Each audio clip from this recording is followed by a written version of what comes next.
Hello everyone, I am here to help you today. I know you use this video to fall asleep. So before that, like the video and subscribe to the channel. Also, where are you from and what time are you watching?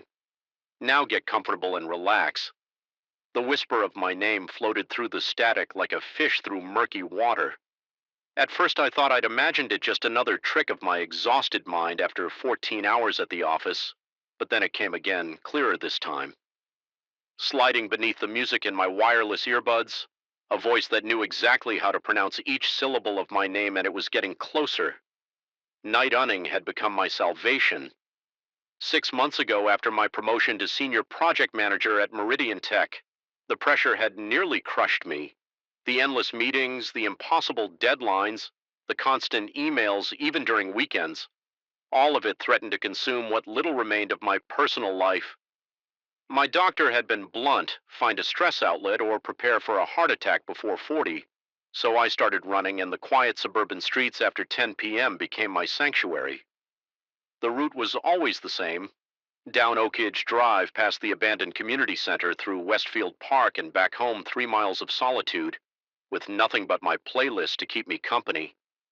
I'd grown comfortable with the rhythm of my feet against the pavement, the burn in my lungs, and the blessed emptiness of mind that came around mile 2. No thoughts of upcoming deadlines or performance reviews, just movement music and night air that changed.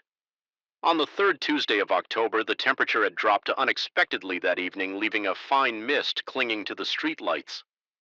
Each golden orb was surrounded by a hazy halo, the light diffracted through millions of microscopic water droplets. My breath formed small clouds as I pushed through mile 1, the familiar ache beginning to build in my calves. Florence Plus, the machine, thumped through my earbuds, drowning out the world. The first interruption was so subtle I almost missed it. A brief crackle of static like a radio caught between stations. I adjusted my earbuds without breaking stride, assuming they were just losing their Bluetooth connection. But the music cleared again, and I continued running 3 minutes later as I approached the darkened community center. The music dissolved into a wash of white noise. I slowed my pace, tapping my phone screen to check the connection. That's when I heard it, a whisper beneath the static so faint I had to strain to make it out.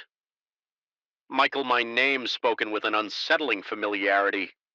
The voice wasn't loud, but it was clear, as if someone were running right beside me, lips almost touching my ear. I yanked out my earbuds and spun around, scanning the empty street behind me, nothing but shadows and mist. My heart pounded harder than any run had ever caused. The cool air suddenly insufficient for my lungs. I convinced myself it must have been radio interference. The community center had once housed a small local station.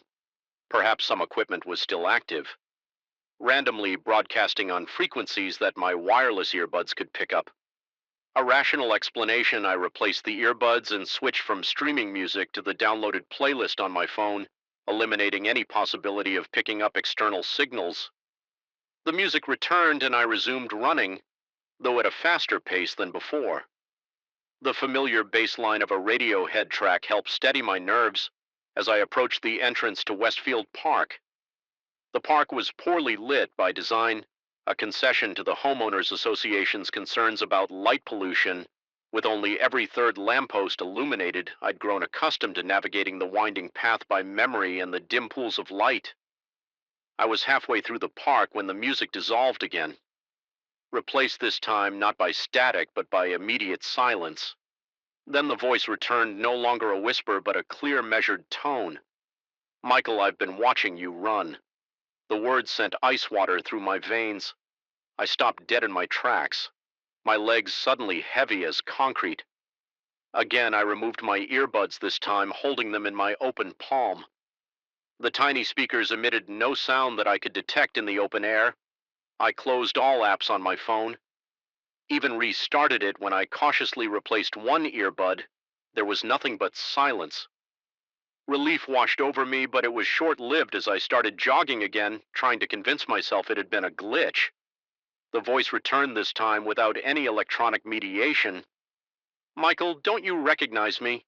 It came from everywhere and nowhere at once, as if the night itself were speaking. I broke into a sprint, my training forgotten as panic propelled me forward. My lungs burned and sweat poured down my back. Despite the chill in the air, the path ahead stretched into darkness, the distance to the park exit suddenly seeming insurmountable when I finally burst out of the park onto Maple Street. I bent over, hands on my knees, gasping for breath. Objects moved between blackouts. Nothing dramatic, just subtle rearrangements that might be attributed to forgetfulness. A coffee mug on the wrong shelf. Books facing spine inward on the bookcase.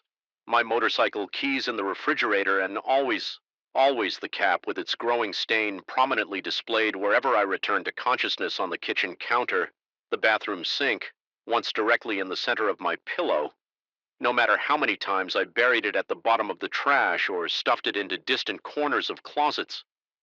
It reappeared. I sought medical help, describing the blackouts and disorientation while carefully omitting the more inexplicable elements of my experience.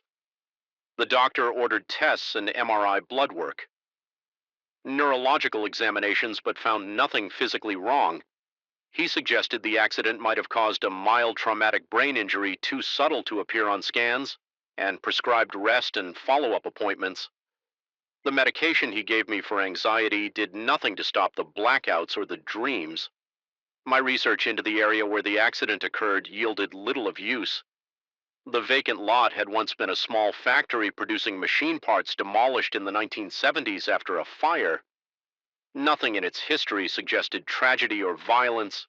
No deaths, no disappearances, nothing that would seed the ground for the kind of haunting I was experiencing, if it was a haunting at all. Increasingly, I questioned my own perception, my own sanity. Perhaps the silent man had never existed. Perhaps I had imagined him in the confusion and pain following the crash. Perhaps the stain was simply something my damaged mind had fixated on, imbuing an ordinary object with supernatural significance. But then came the photographs. I hadn't taken them. At least not consciously. They appeared on my phone one morning after a particularly severe blackout that had left me waking up in my bathtub fully clothed and shivering under cold water. I had no memory of running.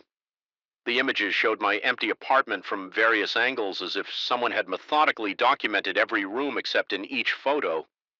Barely visible at the edge of the frame was a dark blur, the suggestion of a figure just stepping out of view. And in the final image, a close-up of my nightstand, sat the cap, with its spreading stain now covering nearly half the fabric with that impossible shifting color, written in condensation on my bathroom mirror that same morning in handwriting that was almost but not quite my own. He helps until he doesn't last night. I returned to the site of the accident, not during a blackout, but deliberately driving my car slowly along that stretch of highway. Just after midnight, the road was as empty as it had been that night, the moon again playing hide and seek with racing clouds. I parked on the shoulder near where I had fallen and stepped out into the cool night air. The vacant lot stretched away into darkness, tall weeds swaying in a breeze I couldn't feel. I stood motionless, waiting, though, for what I couldn't have said. Minutes passed. Nothing happened. No silent figure emerged from the shadows. No answers presented themselves just as I turned to leave my headlights. Illuminated something in the weeds several yards from the roadside, a flash of faded blue fabric. My heart hammered against my ribs as I approached my flashlight beam, dancing erratically with the trembling of my hand. There, half buried in the dirt and overgrowth, lay an old-fashioned cap, identical to the one worn by mysterious helper and identical to my own. It bore a stain spread across its surface, the same indefinable color that now covered most of my cap at home. But this stain had expanded further, consuming the entire fabric until the original color was merely a memory. I didn't touch it somehow. I knew that would be crossing a threshold from which there would be no return. Instead, I backed away, returned to my car, and drove home in a state of numb dissociation. My cap was waiting on my pillow. When I arrived, its stain now expanded dramatically since morning. Only a small portion of the original fabric remained visible around the edges. I understand now the man who helped me that night wasn't a good Samaritan. He wasn't even a man. He was something else, something that has attached itself to me through that inexplicable stain. something that grows stronger with each passing day, each blackout, each moment of lost time. He helps until he doesn't, and soon, very soon, the stain will complete its spread across my cap. I don't know what happens then, but I feel him watching from just behind my eyes, waiting with impossible patience. Sometimes when I catch my reflection unexpectedly, I see him there. My face, but not my face, wearing that old-fashioned cap pulled low, and I understand now why he never spoke, why his grip felt so wrong, why he disappeared so completely that night. I understand what's coming. The stain spreads each night. It grows a little more tomorrow.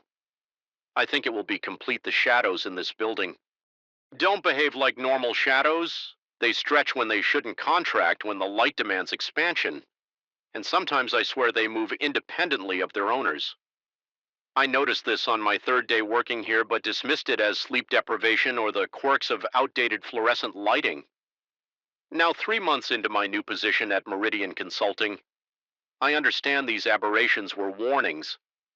The building's way of communicating that it harbors something ancient and restless beneath its corporate veneer. The Meridian Tower stands isolated among a cluster of half-empty office buildings in what was once the city's thriving business district. Economic downturns transformed this area into a ghost town of concrete and glass.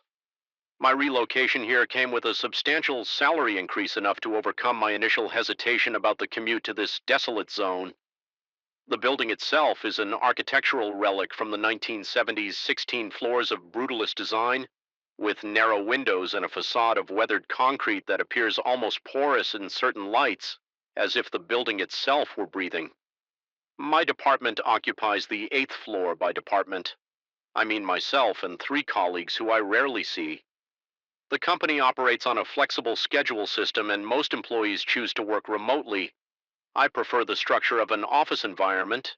Despite the eerie emptiness of our floor, my office sits at the end of the eastern corridor, offering a view of abandoned construction projects and the distant skyline. The fluorescent lights flicker occasionally, and the ventilation system produces a constant whispering hum that becomes white noise. After a few hours, the first incident occurred 3 weeks ago. I had stayed late to finish the quarterly financial projections routine work that demanded focus rather than creativity around 8:30 p.m. I noticed a rhythmic flickering from the hallway. The light on the opposite end of the corridor pulsated in an unnatural pattern. 3 quick flashes followed by 2 longer ones. Then darkness for 10 seconds before repeating. The security guard had left at 7, and I believed myself to be alone on the floor. My heartbeat quickened as I approached the disturbance. Each step on the thin carpet seemed to produce an echo that shouldn't have been possible. In a space with acoustic ceiling tiles, the air grew noticeably colder as I neared the source of the flickering. I called out asking if maintenance was working, but my voice sounded muffled, as if the air itself were absorbing the sound waves. When I reached the light switch, the flickering stopped abruptly. The panel showed no signs of tampering, and a quick inspection revealed no one hiding in the nearby offices. I convinced myself it was an electrical issue, made a mental note to email facilities management, and returned to my desk. I put on my noise-canceling headphones to silence the building's constant mechanical murmuring and resume my work. The spreadsheet demanded my full attention, and I lost myself in the rhythm of data entry and analysis. 20 minutes later, the volume in my headphones surged from background music to a deafening roar. Pain shot through my ears as the sound amplified beyond what the equipment should have been capable of producing. I yanked the headphones off my hands, trembling, expecting to see smoke or some sign of malfunction. The volume indicator on my computer showed no change. It remained at 40%. I quickly shut down the system, but the headphones now resting on my desk continued to emit a high-pitched wail, audible even without wearing them. Cold sweat beaded on my forehead as I stared at the disconnected headphones still producing sound. When I finally gathered the courage to touch them again, I pulled the cable from the jack and the noise ceased. Instantly, the abrupt silence felt more oppressive than the mechanical whine of the building. I packed my belongings with shaking hands and left immediately, telling myself that electromagnetic interference or a power surge had caused the malfunction. But as the elevator descended, I couldn't shake the sensation of being observed not by cameras or people, but by the building itself, as if it had tested me and I had fled. The following days passed without incident, and I began to rationalize what had happened. Old buildings have quirks, electrical systems deteriorate, equipment fails. These explanations seem sufficient in daylight, surrounded by colleagues and the mundane activities of office life. But each day as the sun began its descent, I found myself watching the clock, making excuses to leave before darkness fully claimed the cityscape last week. Deadline pressures forced me to work late again. By 7:30 p.m. I was alone on the 8th floor. The cleaning staff, having completed their rounds an hour earlier, I had deliberately avoided using my headphones, instead working in the building's ambient silence. The occasional distant ping of an elevator or the settling creak of the structure provided the only interruptions to my concentration. At 8:27 p.m., I remember checking my watch. The temperature in my office dropped dramatically. My breath fogged in the air and my fingers grew stiff with cold. The building's climate control system showed no changes, maintaining its steady 72 degrees. According to the thermostat, I put on my jacket and continued working, attributing the chill to poor air circulation in the aging structure. The computer screen flickered, displaying momentary distortions that resembled faces, gaunt, elongated visages with hollow eyes that appeared for milliseconds before dissolving back into spreadsheet cells and graphs. I blinked hard, pressed my palms against my eyes, and took several deep breaths. When I looked again, the screen displayed only my work, but the image of those faces remained burned in my mental periphery. The desk phone rang its shrill tone, shattering the silence. My hand hovered over the receiver as dread pulled in my stomach. According to the display, the call originated from extension 842, an office down the hall that I knew to be vacant. After 4 rings, the call transferred to voicemail. The message light remained dark. No recording. I gathered my courage and stepped into the hallway, determined to investigate the empty office. The corridor stretched before me, seemingly longer than during daylight hours. The overhead lights created pools of sickly yellow illumination with deepening shadows between them. I moved slowly, hyper-aware of every sound: the soft pad of my shoes on carpet, the quickening rhythm of my breathing, the thunderous pounding of my heart. Office 842 stood with its door slightly ajar, darkness spilling from the opening like liquid. I pushed the door wider, fumbling for the light switch. The fluorescents buzzed reluctantly to life, revealing a standard office setup desk, ergonomic chair, filing cabinet, computer, everything coated with a fine layer of dust except for the phone, which gleamed as if recently polished. I approached it cautiously, noting that its message light was blinking steadily. One new message received. My finger hovered over the playback button. The rational part of my brain argued that a technical glitch had triggered an automated call, that there would be nothing but static or silence on the recording. But deeper instincts screamed warnings. Raising the hair on my arms and the back of my neck before I could decide, the message played automatically, filling the room with the sound of breathing. Not the regular pattern of a living person, but a labored, wet rattling that seemed to emanate from damaged lungs. I backed toward the door, my legs threatening to buckle beneath me. The breathing on the recording accelerated, matching my own panicked gasps. Then came words distorted and stretched but unmistakable. "You belong to the building?" Now the lights extinguished themselves, plunging me into absolute darkness. I turned to flee, but my sense of direction betrayed me.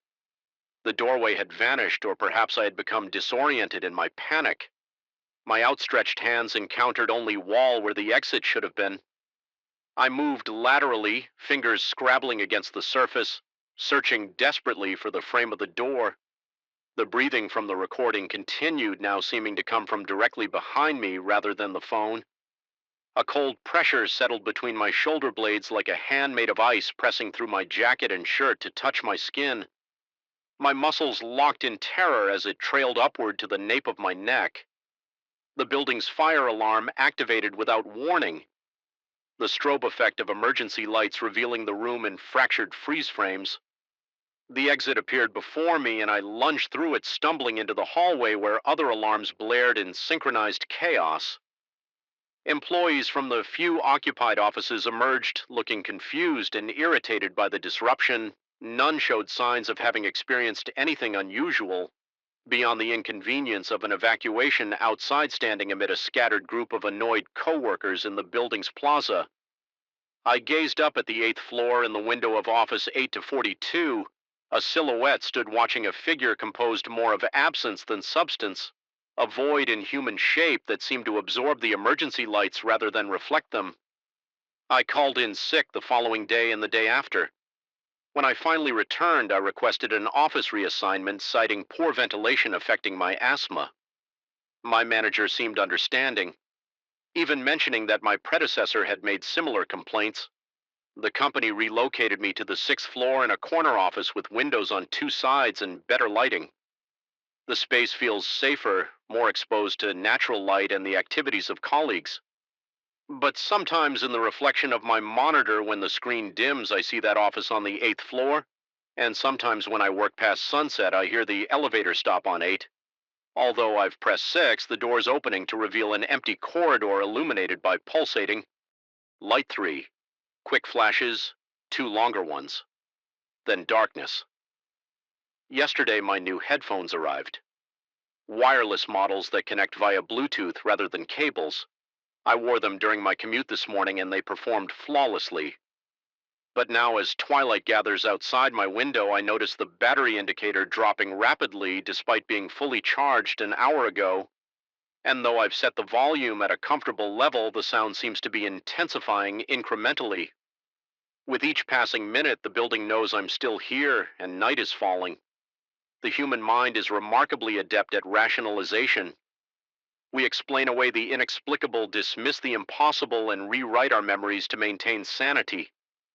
I used to be like that, logical, skeptical, grounded. But that was before the call, before the voice that knew my name started reaching through the darkness, leaving traces of its existence that vanished like morning dew under scrutiny. Now I understand that some things exist in the liminal spaces between what we can prove and what we can perceive, and they're watching, always watching. I've always been particular about my nighttime routine. My apartment isn't large, but it's mine, a one-bedroom sanctuary on the 3rd floor of an older building. Downtown, the bedroom walls are painted a calming slate blue, and the hardwood floors creak. Reassuringly, when I pace during late-night insomnia episodes, every night before bed, I'd plug my phone in at the small desk in the living room, deliberately placing it beyond arms. Reach the soft blue glow of notifications had disrupted my sleep once too often, and separation from my digital tether had become necessary. Self-care, this simple habit had served me well for months. Until that Saturday in late October, the night had been unremarkable. I had spent the evening alone reviewing architectural plans for Monday's client meeting, nursing a glass of bourbon as rain pelted against my windows. The weather forecast had predicted a storm system moving through, and the wind whistled through the building's old framework like a distant, mournful song.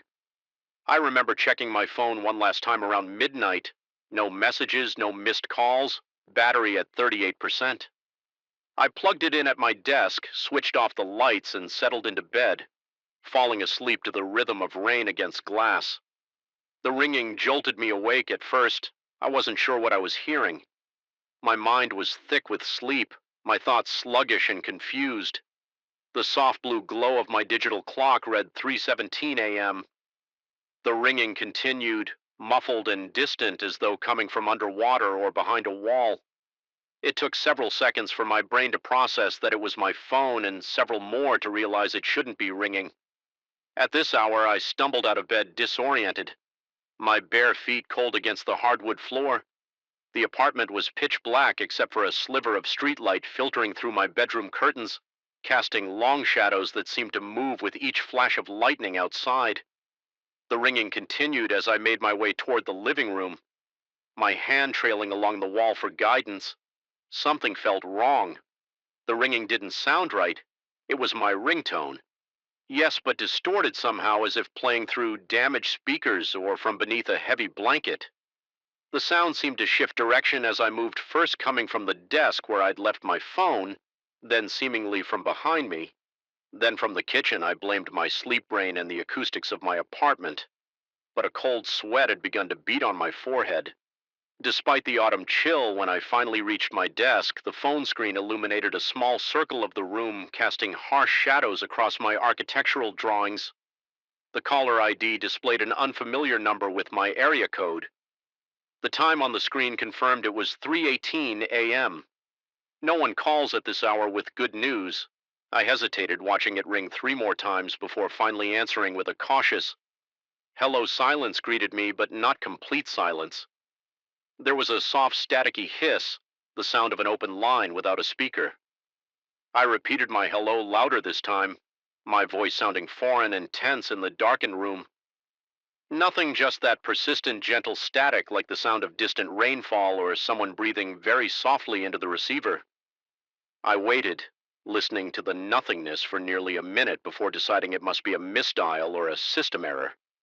I ended the call, placed the phone back on the charger, and returned to bed. Though sleep eluded me for the remainder of the night, every creak of the building, every gust of wind against the windows seemed amplified. Intentional watching, morning arrived with watery sunlight. Breaking through cloud cover, the storm had passed, leaving behind puddles that reflected a pale blue sky. I rose feeling unrested, the night's disturbance lingering like a bad aftertaste over coffee. I scrolled through my phone, intending to block the number that had called. That's when I noticed something odd. There was no record of any incoming call in my call history. Instead, there was a notification I hadn't seen before. One new voicemail received at 3:17 a.m. My coffee suddenly tasted bitter in my mouth. I stared at the notification, trying to reconcile what I knew had happened with what my phone was telling me. I had answered that call, I had heard the static. There should be a record of it, but instead there was only this voicemail from a call I had no memory of receiving or missing. With a sense of growing unease, I pressed play on the voicemail and held the phone to my ear for several seconds. There was nothing but that same static I'd heard when answering the phone. Then, emerging from the white noise like a figure appearing through heavy fog, came a voice. It was distorted, pitched too low to be natural, with a metallic quality that made it sound almost mechanical. But despite the distortion, I could clearly hear it speak my name. Not my nickname or shortened form, but my full formal name that few people used. The voice repeated it 3 times each, utterance more drawn out than the last, elongating the vowels until my name was barely recognizable. Then the voice began to speak again in what sounded like sentences, but the words were unintelligible, either in a language I didn't recognize or so heavily distorted that English became unrecognizable. Beneath the voice was a rhythmic metallic scraping, like a blade being drawn slowly across a metal surface. The message continued for 47 seconds before cutting off abruptly mid-syllable, as if the speaker had been interrupted. My hands were trembling by the time the message ended. I played it again, straining to make sense of the garbled speech, but could discern nothing beyond my name. I checked the number. It matched the one I'd seen on my screen at 3:17 a.m., but when I tried to call it back, an automated voice informed me that the number was not in service. A quick internet search revealed nothing. The number wasn't associated with any business or listed in any directory I could find. I tried to approach the situation rationally. It was probably just an elaborate ruse call, a new type of scam. The distortion could be a technical glitch, and perhaps they had my name from some data breach. The absence of the call in my history might be due to my half-awake state. Maybe I had dreamed answering the phone and had actually slept through the call, which went to voicemail. These explanations felt flimsy even as I formulated them, but they were preferable to the alternative that something inexplicable had occurred. Sunday passed in a haze of unease. I found myself checking my phone compulsively, both dreading and anticipating another call. None came. I spent hours researching obscure phone scams and voice distortion techniques, trying to find something that matched my experience. My searches yielded nothing conclusive. That night I broke my routine and kept my phone on my bedside table, both as a challenge to whatever had happened and out of a strange fear of having it out of reach. I slept poorly, waking at the slightest sound, but no call came. Monday brought the distraction of work client meetings and colleagues who knew nothing of my disturbed weekend. I began to distance myself from the experience, compartmentalizing it as an unsolved but ultimately insignificant mystery. By Wednesday, I had almost convinced myself it had been nothing more than a bizarre technical glitch combined with my own sleep deprived imagination. Almost it was Thursday night when things escalated. I was working late at home, sprawled on my couch with blueprints scattered around me and my phone resting on the coffee table at precisely 10:46 p.m. My phone screen lit up with an incoming text message. The number was different from the one that had called, but similarly unfamiliar. The message contained a single word: listening. A chill ran through me. I stared at the message, trying to determine if it could be spam or a message sent to the wrong number as I was debating whether to respond. A second text arrived from the same number, 317. My mouth went dry. My heart began to pound so hard I could feel it in my fingertips as they hovered over the screen. This couldn't be a coincidence before I could decide what to do.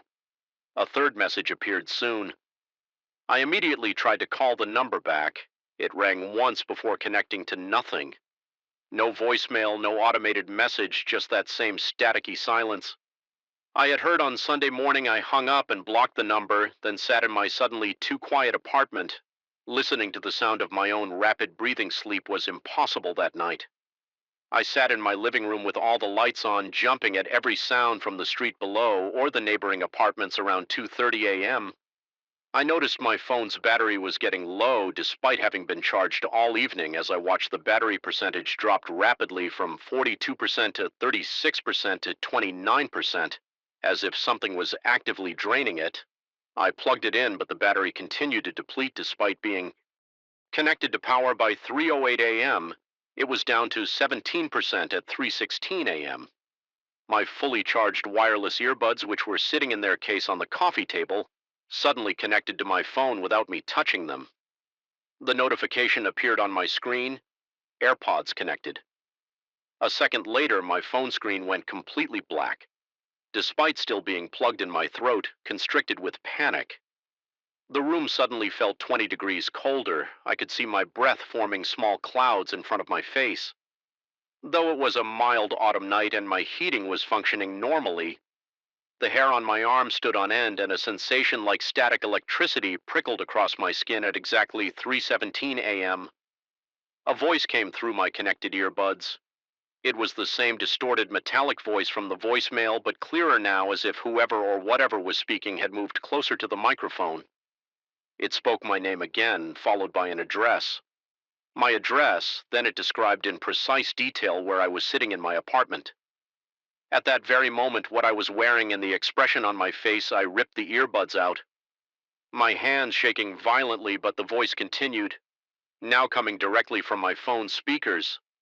Despite the black screen, the voice described how long I'd lived in the apartment where I worked my daily routines. It knew things no stranger could know: the recurring nightmare I'd had since childhood, the name of my first pet, the words I had whispered to my mother at her hospital bedside when no one else was in the room with each new revelation. The metallic scraping in the background grew louder, more frantic, like dozens of knives being sharpened simultaneously. Then the voice changed tone, becoming almost conversational.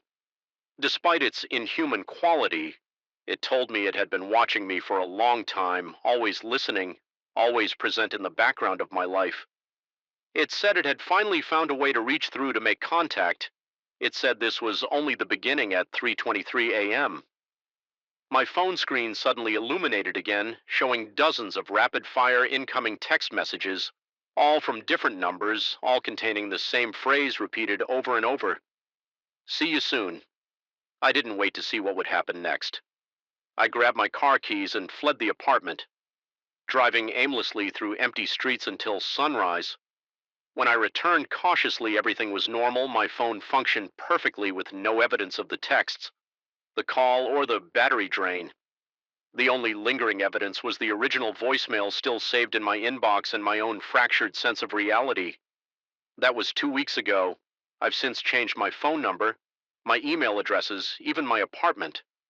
I've consulted with tech experts who found no malware on my devices, no evidence of hacking. One particularly thorough security specialist told me with professional certainty that what I described was technologically impossible. Yet every night at 3:17 a.m., no matter where I am or what precautions I take, something electronic near me activates. Sometimes it's subtle, a digital watch briefly displaying the wrong time, a nearby TV momentarily losing signal, a car alarm chirping once for no reason. Other times it's more direct, a random number texting me a single word, always different, but always ominous. Closer patience. Remember, I've stopped trying to explain it to others. I've stopped trying to fight it now, I just wait. Watching the clock each night as 3:17 a.m. approaches, wondering when the voice will tire of these games and finally reveal what it wants from me. Because one thing has become increasingly clear: whatever is reaching out through my devices isn't trying to harm me, at least not physically. It's trying to communicate something specific, something it believes I need to understand sometimes in my more rational moments. I wonder if this is all an elaborate breakdown, if stress and isolation have fractured my perception of reality. But then I remember the voice speaking facts no one could know, secrets I've never shared, and I remember the one part of the distorted message I finally deciphered after listening to it. Hundreds of times you open the door, you can't close it. Now I don't know what door it means, I don't know what's coming through, but I know it's getting closer, and I know that soon, very soon, I won't need a phone to hear it anymore. The glass doesn't lie, but it doesn't tell the whole truth either. That's what I keep telling myself as I stand frozen in my kitchen at 3:17 a.m., staring at a reflection that shouldn't exist. The silhouette behind me is taller than I am, with shoulders that hunch forward at an unnatural angle. I haven't turned around yet. I can't, because deep down I know that when I do, I'll see nothing but the empty hallway, and that terrifies me. More than whatever is watching me from inside the glass, my ground floor apartment had seemed like a steal. 6 months ago, newly renovated kitchen, decent square footage for the price, and a private entrance through a sliding glass door that opened to a small patio surrounded by neglected shrubs. The property manager had called it garden access. Now I understand why the previous tenant left so abruptly, breaking their lease without even collecting their security deposit. I first noticed it 3 weeks ago, a routine midnight trip to the kitchen for water before bed. The overhead light was off. I know my way around well enough and didn't want the harsh fluorescence to fully wake me. The kitchen was lit only by the dim glow of the digital clock on the microwave, and whatever ambient light filtered in from the street lamps outside. I filled my glass at the sink, and as I turned to head back to bed, I caught a glimpse of movement in the glass door, a dark shape where there shouldn't have been one. Hovering just behind my left shoulder, my body responded before my mind could process what I was seeing. Heart lurching into my throat, I spun around, sloshing water onto the linoleum. Nothing. The hallway stretched empty and dark behind me. I stood motionless, water dripping from my fingers, ears straining for any sound. Besides my own shallow breathing after a full minute of silence, I convinced myself it had been a trick of the light, or perhaps my own drowsy brain. Manufacturing images in the darkness, but when I turned back toward the glass door, it was there again, not directly behind me anymore, but standing slightly to the side as if it had moved. While I was looking away this time, I could make out more details. The vague outline of a head, the curve of hunched shoulders, arms that hung too long and too still at its sides. It didn't appear solid, more like a smudge of deeper darkness against the shadows reflected in the glass. I blinked hard, rubbed my eyes, squinted at the reflection. The shape remained unmoving now when I raised my hand. It didn't mirror my movement when I took a step forward. It stayed in place only when I finally gathered the courage to whirl around again did it disappear, and only from my direct view I knew somehow that if I turned back to the glass it would still be there. Watching, I left the water glass on the counter and retreated to my bedroom that night, double-checking the lock on my door before huddling under the covers like a child. Sleep came eventually, but it was thin and troubled, filled with dreams of standing in front of mirrors that reflected someone else's movements. The following morning, under the harsh light of day, I almost managed to convince myself I'd imagined it all. Sleep deprivation from too many late nights at the office, stress from the upcoming performance review, perhaps even the beginning of a migraine. There were plenty of rational explanations. I went about my day deliberately pushing the incident from my mind that evening. I installed brighter bulbs in the kitchen light fixtures and made a point of keeping them on whenever I entered the room. After sunset for 3 days, this strategy worked. The increased illumination eliminated most of the reflective quality of the glass door, and I could fetch my evening water without incident. I began to relax, to believe the whole thing had been nothing more than an isolated episode, a quirk of an exhausted mind. Then the power went out. A brief summer storm had knocked out electricity to several blocks in my neighborhood. Nothing serious. The property manager assured all tenants via text that it would likely be restored by morning. I found my flashlight, set out some candles, and settled in for an early night around midnight. Thirst drove me from my bed to the kitchen. The beam of my flashlight cast elongated shadows that danced across the walls. As I moved, the kitchen was eerily silent, without the usual hum of the refrigerator. I filled my glass by flashlight, then set the light on the counter, pointing upward to create ambient illumination while I drank. That's when I felt it. A distinct drop in temperature, as if someone had opened a freezer door behind me. The hairs on my arms stood on end, and my breath fogged slightly in front of my face. Slowly, reluctantly, my gaze moved to the glass door. It was there, clearer than before. The diffused glow of the flashlight created the perfect conditions for the door to become a mirror, and what it reflected chilled me more thoroughly than the sudden cold snap. The figure stood directly behind me now, close enough that I should have felt its breath on my neck. Its form was still indistinct, like a person shaped from smoke or ink and water, but I could now make out what might have been facial features, hollow depressions where eyes should be a gash-like opening in place of a mouth. As I watched frozen in place, its head tilted slightly as if in curiosity. One elongated arm began to rise. Reaching toward my shoulder, I could see the movement clearly in the reflection. Could track the approach of those impossibly long fingers, but felt nothing on my skin. My lungs burned before I realized I'd been holding my breath when I finally gasped for air. The sound was explosively loud in the silent apartment. I spun around, flashlight already raised as a makeshift weapon. Nothing, empty air greeted me. The temperature had already normalized, my breath no longer visible. I swept the flashlight beam across every corner of the kitchen and adjacent hallway, finding nothing out of the ordinary, but I couldn't shake the certainty that something had almost touched me, or tried to. I avoided the kitchen for the rest of that night, ignoring my parched throat until morning brought both sunlight and restored electricity at work. I researched the history of my apartment building, looking for any tragedies or unusual events that might explain what I was experiencing. The structure was relatively new, only 15 years old, built on what had previously been an empty lot. No reported deaths, no notorious incidents, nothing that would account for a haunting. If that's what this was, I considered the possibility that I was experiencing some sort of neurological event. Hallucinations could be symptoms of serious conditions, but the phenomenon seemed too specific, too localized to that one reflective surface. I could look in my bathroom mirror without incident. The stainless steel of my refrigerator door reflected.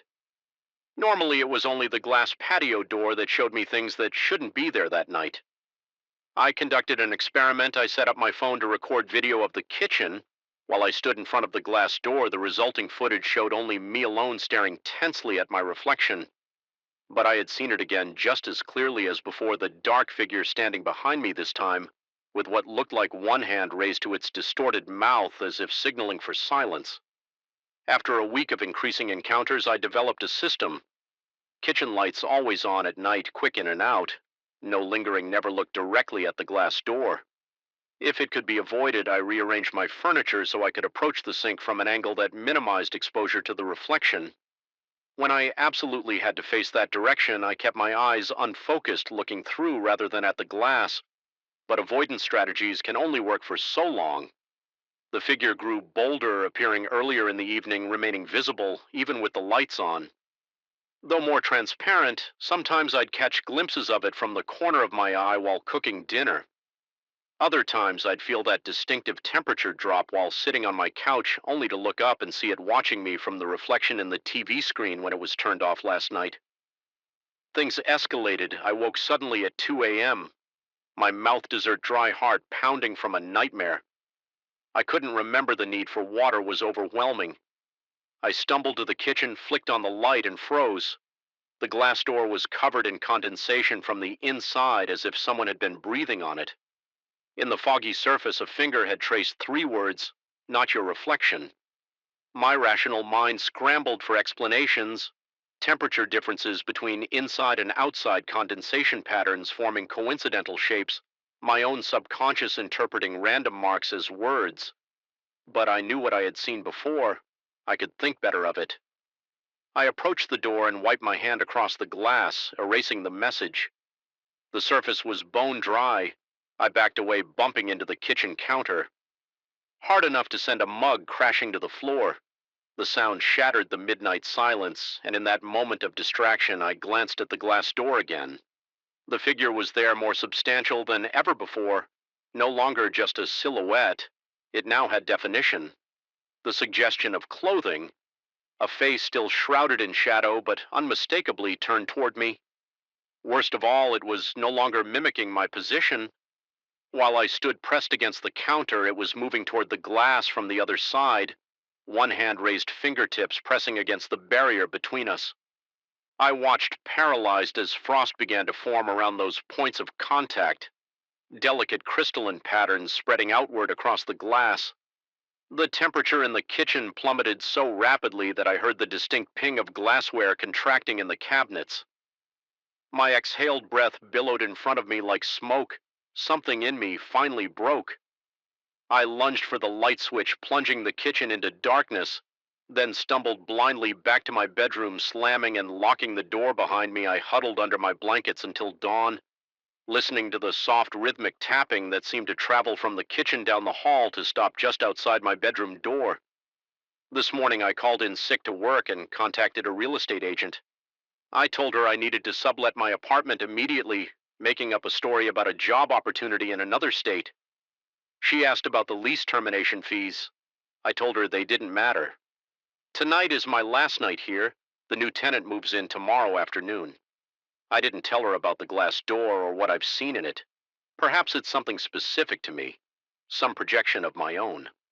Psyche that won't affect her at all, or perhaps she'll never notice. We'll keep the blinds drawn and the lights bright and never have reason to see what waits in the reflection. It's nearly midnight. Now I've packed everything except a mattress and the clothes I'll wear tomorrow. My throat is dry from moving boxes all day, but I've been holding a bottle of water close, taking small sips to avoid any need to return to the kitchen. I should sleep in less than 12 hours.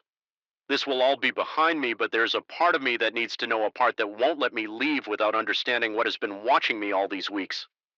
So here I stand one last time in front of the glass door.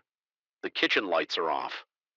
The only illumination comes from my phone's flashlight propped on the counter to cast just enough glow to create reflections. The figure is already there, has been waiting for me. It seems more solid tonight, less a shadow and more a presence. We face each other, me and the kitchen. In whatever space exists inside or beyond the glass, I raise my hand, it mirrors me. Raising its own, I step closer. It does the same for the first time I speak to it directly, asking what it wants from me. The reflection's mouth moves, but I hear nothing. Instead, frost begins to form on the glass again, patterns swirling into letters, then words to switch places as understanding dawn. I notice something I've been too frightened to see before. The figure isn't some supernatural entity or ghost. The face taking shape in the glass, it's my own but wrong. Somehow eyes too hollow, smile too wide, posture too hunched. I've been looking at myself all along, but not my reflection, my replacement. I back away from the door, shaking my head. The figure, my distorted double, presses both hands against the glass, now leaving spreading frost in the shape of palms and fingers. The barrier between us seems thinner than ever, vibrating slightly like a membrane about to rupture. I should run. I know I should run instead. I find myself wondering, how long has it been watching? Has it always been there, waiting for me to notice? And what happens if one night I turn around quickly enough to catch it outside the reflection? I won't find out tonight. I grab my keys and phone, leaving everything else behind. The motel 6 miles away isn't comfortable, but it has no large glass surfaces, and that's all that matters now. Tomorrow, I'll be gone from this place for good. I'll move to another city, another state somewhere. I can start fresh. I'll avoid ground floor apartments. I'll cover mirrors at night. I'll be careful about reflective surfaces, and I'll never again look too long at my own reflection for fear of noticing that its movements come just a fraction of a second before my own. The seventh floor of my building doesn't exist. At least that's what I told myself until 3 weeks ago. The elevator panel shows it. Clearly buttons for floors 1 through 12, but everyone knows the building was designed with the superstition of certain cultures in mind. No 13th floor, no 7th floor, just an architectural quirk, a numbering system that jumps from 6 to 8. I never questioned it until that Friday evening, when everything I thought I knew about my home began to unravel. The chill that ran down my spine. When the elevator stopped at the 7th floor still haunts me. It wasn't supposed to be there. I've always been a creature of habit after 5 years working at the same accounting firm. I've perfected my routine: leave the office by 5:30 p.m., catch the 5:40 bus, and arrive at my apartment building by 6 p.m. Sharp. The predictability comforts me. 12 floors of identical corridors, identical doors, identical lives stacked one atop another. My little box on the 9th floor has been home for 6 years. Now that particular Friday had been brutal end of quarter reports, a system crash that nearly lost 3 weeks of data, and my boss breathing down my neck about deadlines. By the time I dragged myself into the lobby of my building, my shoulders ached with tension, and a dull throb had established itself behind my right eye. Mrs. Garza from the 5th floor nodded to me from her mailbox. We exchanged our usual pleasantries about the unseasonably cool weather, the familiar scent of Mr. Patterson's cooking. Something with garlic and onions drifted down from his first-floor apartment. Everything normal, everything as it should be. The elevator arrived with its customary ding, and I stepped inside, grateful to find it empty. I jabbed the button for the 9th floor and leaned against the back wall. Loosening my tie, the doors slid closed, and the familiar hum of machinery filled the small space as the elevator began its ascent. 1, 2, 3. The illuminated numbers changed on the panel. My eyelids grew heavy. 4, 5, 6.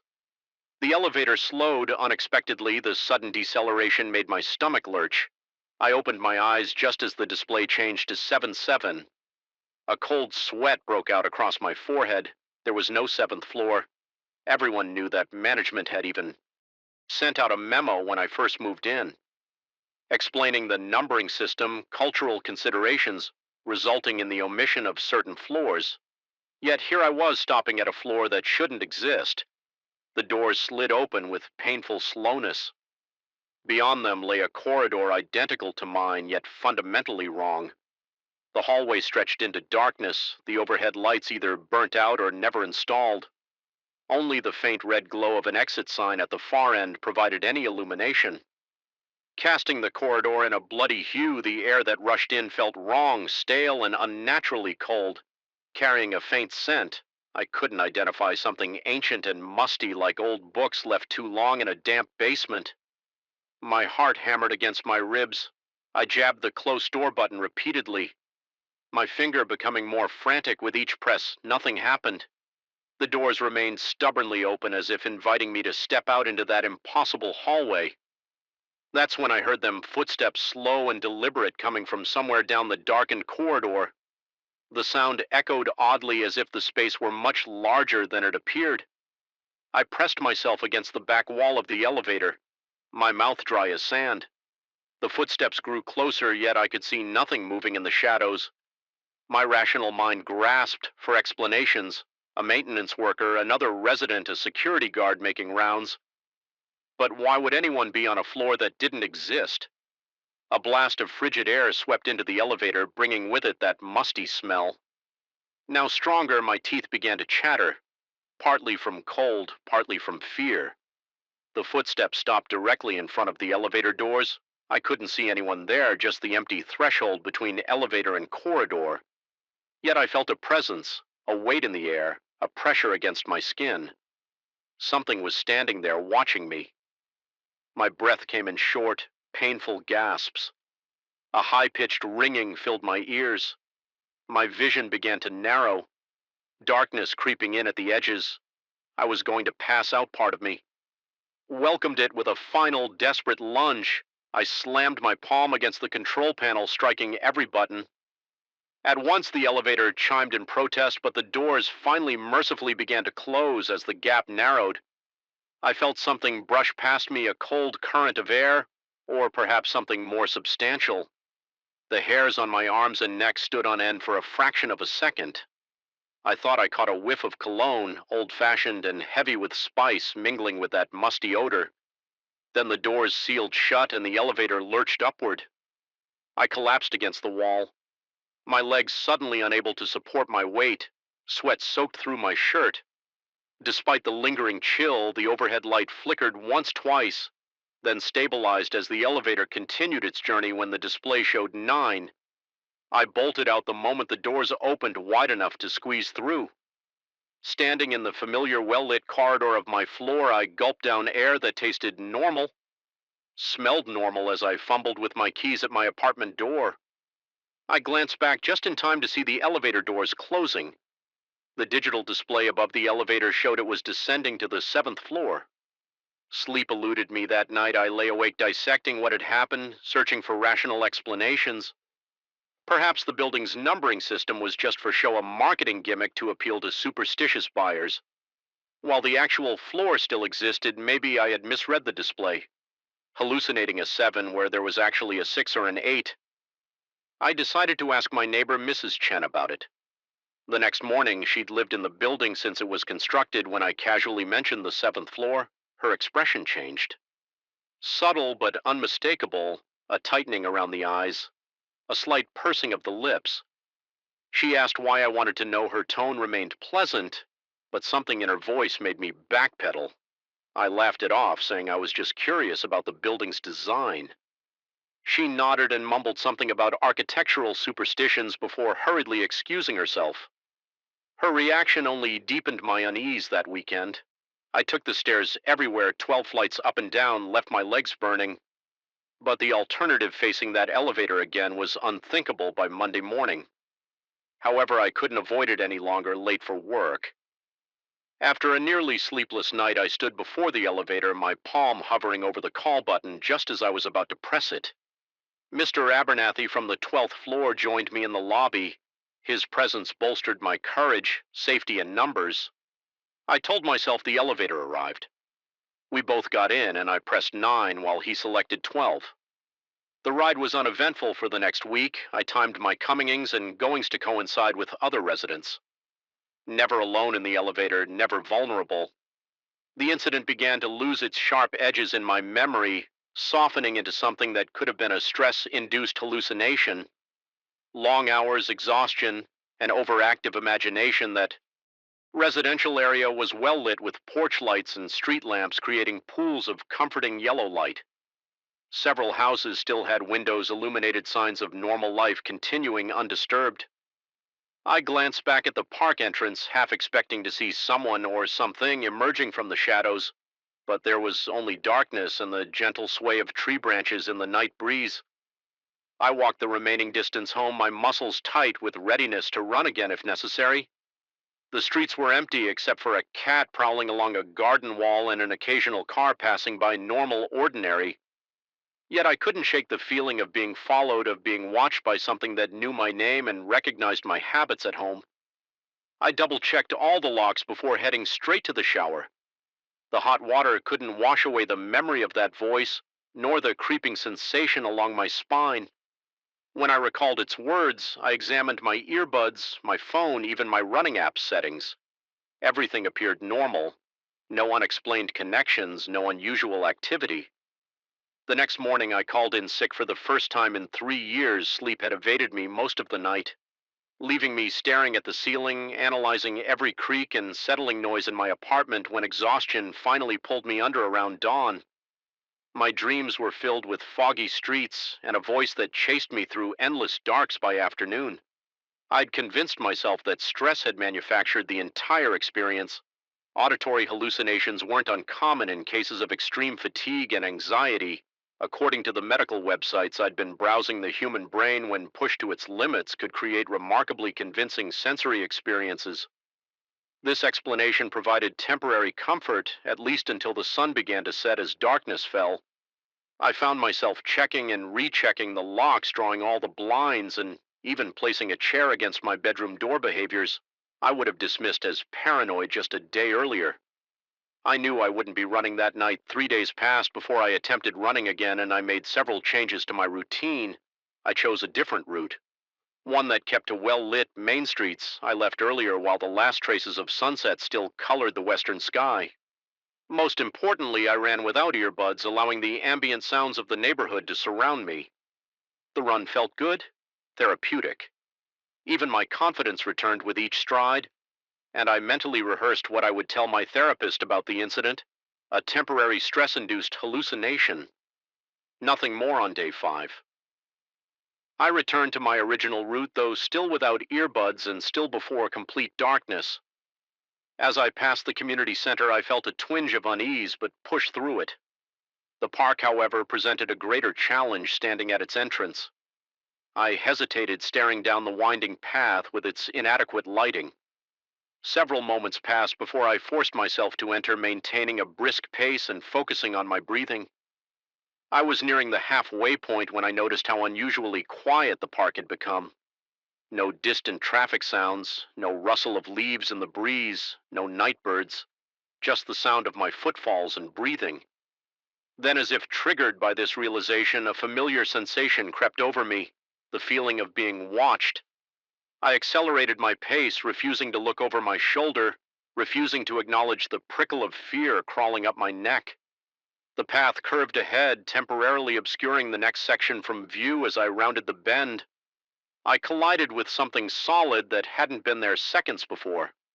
Stumbling backward, I found myself facing a figure standing motionless in the middle of the path.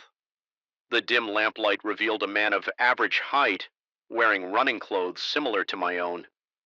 His face remained in shadow, but his posture was familiar too. Familiar. "Who are you?" I demanded, my voice sounding thin and strained, even to my own ears. The figure tilted its head slightly, regarding me with unseen eyes. When it spoke, the voice sent shockwaves of recognition through me. "Don't you recognize me, Michael?" It was the same voice from my earbuds, but also it was my voice exactly. My voice with its particular cadence and timbre.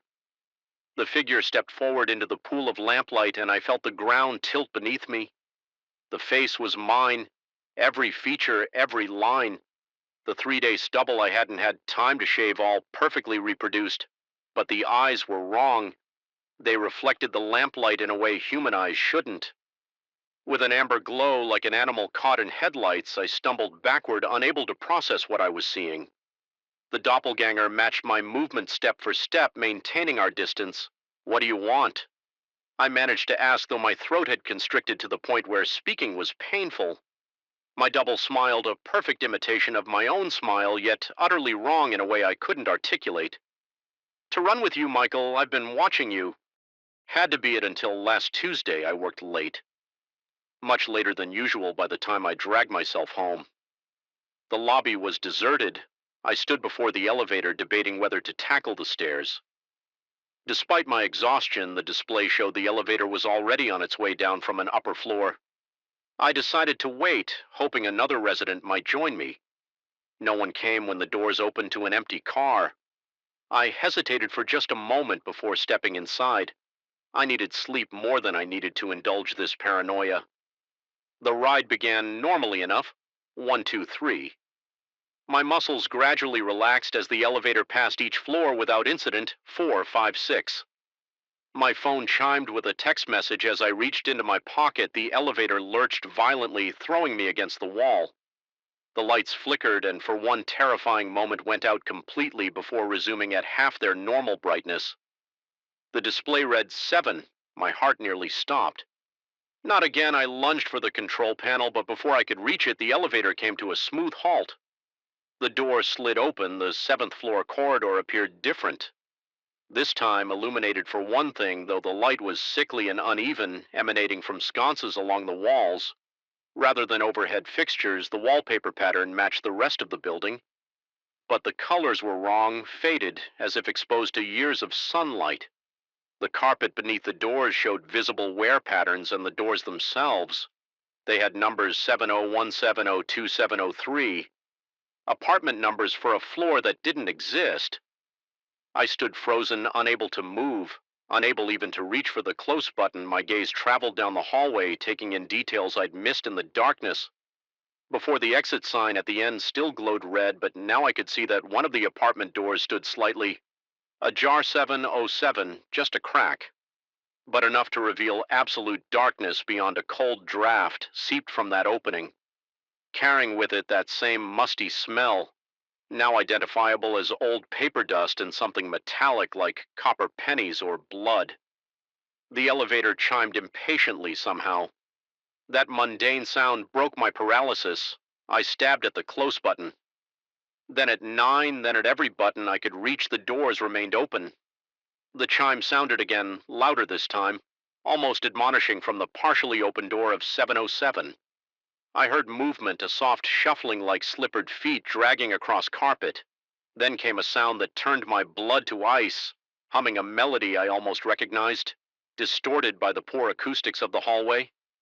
An old tune, the kind my grandfather might have whistled the door to. 707 began to swing wider.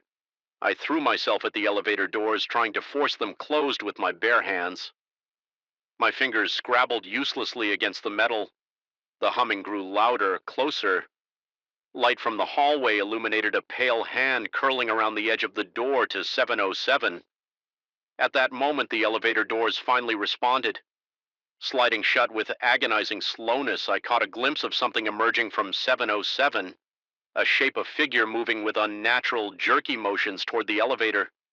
The doors sealed just as a shadow fell across the threshold. The elevator resumed its journey as if nothing had happened. No lurching, no flickering lights, just the smooth hum of machinery carrying me upward. I collapsed against the wall, my clothes soaked with cold sweat, my breathing rapid and shallow. When I reached my floor, I ran to my apartment and locked every lock, even using the security chain I'd never bothered with. Before I spent the night with all the lights on, jumping at every creak and settling noise of the building. That was a week ago. I've taken the stairs exclusively since then. No matter how tired I am, yesterday I inquired with management about the building's floor plan, keeping my tone casual, curious. The property manager, a new hire who didn't know me, was happy to show me the original architectural drawings there on paper. Plain as day 12 floors with 7 conspicuously absent. The space between floors 6 and 8 was reduced, as if floor 7 had been erased, not just in name, but in physical reality. Why no 7th floor? I asked, forcing lightness into my voice. The manager explained it was common in many buildings, cultural superstitions, marketing considerations, nothing unusual. When I pressed further, asking if there had ever been plans for a 7th floor, her demeanor changed. She suddenly remembered an urgent call she needed to make and ushered me out of her office last night. I did something I'd been avoiding. I accessed the building's online tenant portal and checked the directory. No apartments numbered in the 700s, no residents assigned to a 7th floor. According to every official record, it doesn't exist yet. I know what I saw, what I felt, what I heard this morning. Mrs. Chen from across the hall stopped me as I was leaving for work. She looked tired, with dark circles under her eyes. "You asked about the 7th floor," she said without preamble. I nodded. My mouth suddenly dry. She glanced around the empty hallway, then lowered her voice. "Don't take the elevator alone." Her eyes held mine, conveying the weight behind her simple warning. Before I could ask anything more, she retreated into her apartment. Tonight, as I write this, I can hear the elevator moving in its shaft, stopping at floors, including one that shouldn't exist. Occasionally, I press my ear against my apartment wall, listening. Sometimes I swear I can hear humming coming through the ventilation system, that same half-familiar tune. I've started researching the building's history. There are gaps, inconsistencies, rumors about a fire during construction, about permit issues that delayed opening, nothing concrete about a 7th floor, but nothing that definitively rules it out.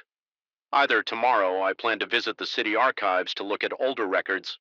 I need to know what happened here, why a floor would be erased not just from the building's numbering system, but from everyone's acknowledgement for now, though.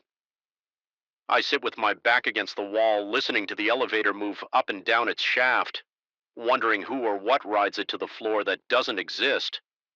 The floor I've seen with my own eyes, the floor where something waits, humming an old tune, reaching out with pale hands, and sometimes in the stillness of night. When the building settles into silence, I swear I can hear footsteps in the hallway outside my door, slow, deliberate footsteps that pause just for a moment before continuing past. I never check to see if anyone's there. Some things once seen can't be unseen, and some floors once visited never truly let you leave.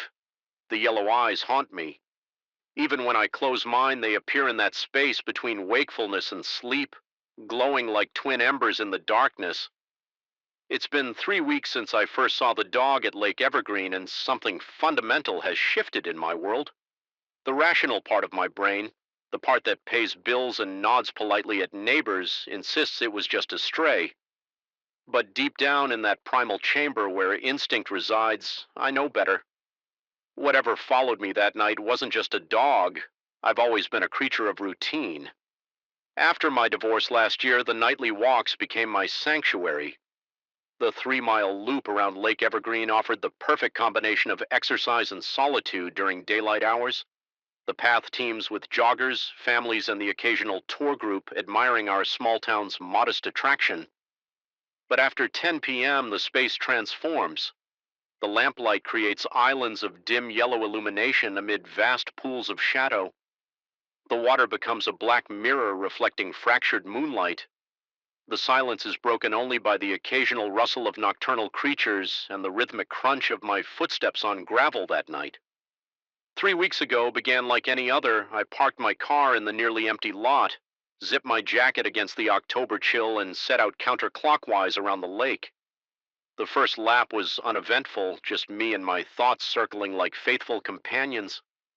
It wasn't until I passed the halfway point on my second lap that I sensed something had changed. The hair on the back of my neck stood up before my conscious mind, registered why I wasn't alone anymore. Initially, I thought it was another night walker, perhaps a fellow insomniac seeking relief from racing thoughts. But when I glanced over my shoulder, I saw it a large canine silhouette about 30 yards behind me. It moved with purpose, matching my pace with uncanny precision. In the dim light, its fur appeared to absorb the darkness around it, creating an outline more defined by absence than presence. I quickened my pace slightly, heart thumping against my ribs. The dog adjusted its speed accordingly, maintaining the exact distance between us. When I slowed, it slowed when I stopped abruptly, pretending to tie my shoe. It sat on its hunches and watched me with unnerving patience. Those eyes, even from that distance, I could see them clearly. Luminous amber orbs that seemed to generate their own light rather than reflect it. They fixed on me with an intelligence that felt measured, calculating not the gaze of a hungry stray or a lost pet, but something evaluating. After completing that second lap, rationality briefly reasserted itself. It was just a dog, probably abandoned by some irresponsible owner. I decided to approach it thinking perhaps it had a collar with identification. I turned and walked deliberately toward the animal, speaking in the soft tones people instinctively use with pets. The dog immediately backed away, maintaining our separation. I took another step. It retreated by the same measure for a moment. I looked around for anyone who might claim ownership of this strange animal. The parking lot remained empty, save for my car, and the path stretched vacant in both directions. When I turned back, the dog was gone, not running away, not hiding behind the nearby bench or trash can, simply gone. I searched the nearby bushes and peered down the various exit paths, but found no trace. Of the animal, it had vanished as completely as a stone dropped in the lake center that should have been the end. A strange encounter, perhaps fodder for conversation at next week's office lunch. But the following night, as I reached the halfway point of my first lap, that familiar prickling sensation returned to my neck. This time I didn't need to look to know the dog had returned, trailing at the same careful distance. its yellow eyes fixed on me with the same unsettling focus. Night after night, the pattern repeated with mechanical precision. The dog would appear at exactly the same spot, follow me for precisely 2 laps, and vanish. When I tried to approach it, I began to notice details. It made no sound. When it walked left, no paw prints in the muddy sections of the path, and never once broke its gaze from me, even when a startled rabbit darted across our path. One night, the dog's eyes remained locked on mine, showing none of the predatory interest a normal canine would display after the first week. I tried changing my routine. I walked earlier, then later I reversed direction, going clockwise. Instead of counterclockwise, I even skipped 2 nights entirely. None of it mattered. The dog appeared at the same relative point in my walk, regardless of the time or direction, maintaining its silent vigil behind me. By the second week, sleep became elusive. I would lie awake replaying each encounter, searching for some explanation that would satisfy my increasingly frayed nerves. During daylight hours, I researched local folklore, looking for stories of ghostly animals or supernatural guardians associated with the lake. I found nothing unusual, just the standard small-town history of settlers and minor industrial development. I considered discussing the situation with friends, but something held me back. How could I explain the growing certainty that this wasn't just a stray dog, but something wearing the shape of one? How could I convey the weight of those amber eyes which seemed to see through flesh and bone to something deeper? I feared the concerned glances, the gentle suggestions that perhaps I should speak to someone professional, so I kept silent, carrying my dread like a stone in my gut last night. Everything changed. I had resigned myself to my shadow companion and was halfway through my second lap when a sharp pain lanced through my temple. The world tilted sideways and I stumbled to a nearby bench, gripping the armrest to steady myself. My vision blurred, then crystallized with unnatural clarity. The night around me seemed suddenly more vivid. Colors, deeper sounds, sharper. I could hear the minute lapping of water against the shore. 50 yards away, could smell the distinct scent of pine sap from trees. I couldn't even see in the darkness. When I looked up, the dog stood directly before me. No longer maintaining its distance, it sat on its haunches just 3 feet away. Those yellow eyes level with mine up close. I could see that its fur wasn't simply black, but seemed to shift and ripple like oil on water, occasionally revealing patterns that hurt my eyes to focus on my breath. Came in short, shallow gasps, sweat beaded on my forehead. Despite the cool night air, every instinct screamed for me to run, but my body remained frozen, pinned by that unwavering gaze. The dog tilted its head, an almost human gesture of curiosity. Then, with deliberate slowness, it opened its mouth. I expected teeth, rows of gleaming white daggers. Instead, I saw only darkness, a void so complete it seemed to pull at my consciousness like a vacuum. A voice filled my head. Though the dog's mouth made no sound, it wasn't speech as humans understand it, but rather concepts and images that assembled themselves into meaning. You see me now truly see my reality fractured. The pain in my temple intensified until I thought my skull would split through watering eyes. I looked down at my hands gripping the bench and saw with horror that my skin seemed to ripple and shift just like the dog's coat, momentarily revealing patterns beneath that belonged to no known anatomy. When I looked up again, the dog was gone. In its place stood my own reflection, cast somehow upon the night air like a projection on black glass, but not quite my reflection. The eyes that stared back at me glowed with the same amber light as the dog's. The apparition dissolved as quickly as it had formed, leaving me alone on the bench, shaking violently as my mind tried to process what I'd seen. I don't remember the drive home, only that I somehow found myself sitting on the edge of my bed at 3 a.m., still fully clothed, staring at my hands as if they belonged to someone else today. I called in sick to work. For the first time in 5 years, I've drawn all the blinds and locked every door and window in my apartment. The sunlight that manages to seep through seems too bright. Almost painful, ordinary sounds. The hum of the refrigerator water moving through pipes, the distant conversation of neighbors. Assault my ears with newfound intensity as dusk approaches. I feel a familiar pull toward Lake Evergreen. Not desire, but something more fundamental like gravity or tide. I know I should stay away, but with each passing minute, the urge grows stronger, becoming almost physical in its demand. I've begun to notice other changes. Food tastes like ash in my mouth. My reflection in the mirror seems slightly delayed, moving a fraction of a second after I do. And sometimes, just at the edge of my vision, I catch glimpses of my skin rippling like dark water. The sun will set in 20 minutes. My car keys sit on the table before me, and already I can feel my hand twitching toward them. I know I'll go to the lake tonight. I know the dog will be waiting. And I know with a certainty that terrifies me to my core that this time I won't be walking behind it. This time I'll be looking back with yellow eyes, watching for someone else to follow. The scratching started 3 nights ago, faint at first, like fingernails dragging lightly across drywall. A sound so subtle I convinced myself it was the old Victorian house settling, or perhaps mice in the walls. But mice don't leave notes, and houses don't write warnings in handwriting. That looks like it belongs to someone who's forgotten how to hold a pen. I've lived alone in this house for almost 2 years. The home office became my sanctuary after the divorce, a place where I could rebuild my freelance writing career piece by piece. The cork bulletin board above my desk was nothing special, just a practical tool for organizing deadlines, pinning business cards, and keeping track of article ideas.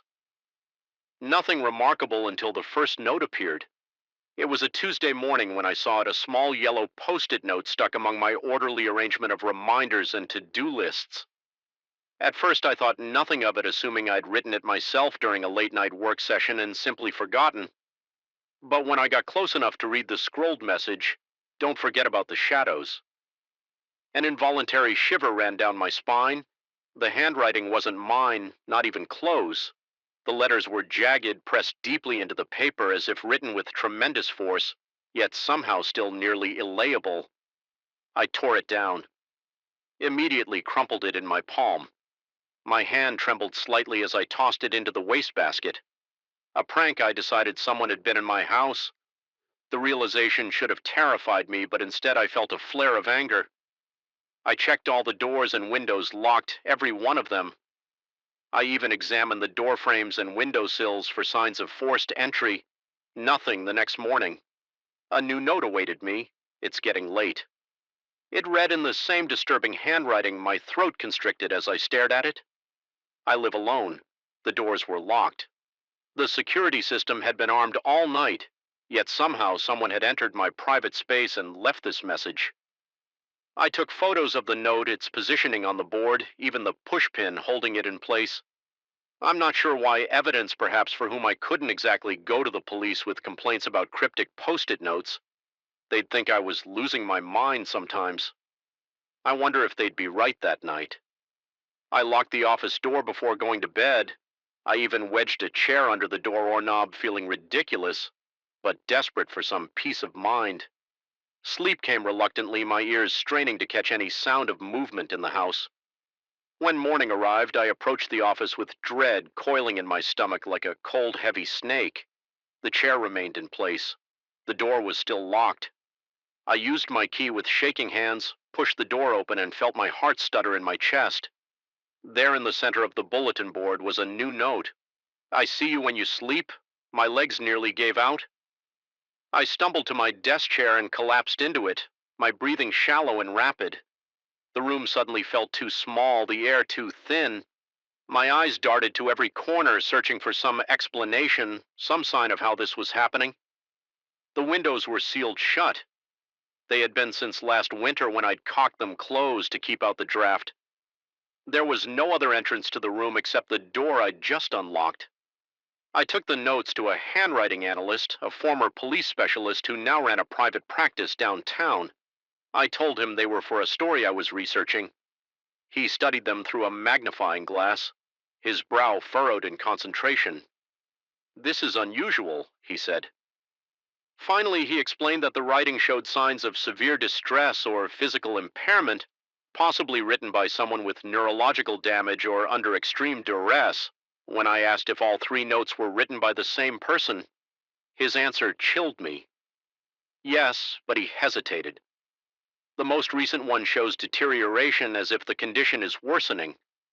He pointed to where the pen had torn through the paper in places, how the letters became increasingly malformed. That night I installed a motion-activated camera in the office, positioned to capture the entire room. Actually, the bulletin board I set it to. Send alerts to my phone if it detected movement. Then I locked the door again, adding a new deadbolt. I'd purchased that afternoon. I even placed a thin line of talcum powder along the threshold, an old trick I'd read about in a detective novel. I barely slept, checking my phone every few minutes for alerts from the camera. None came. When dawn broke, I approached the office with a mixture of hope and dread. The powder line was undisturbed. The deadbolt was engaged. I unlocked the door with trembling hands. A new note waited for me. The walls are too thin. The camera had captured nothing. The recording showed an empty room all night.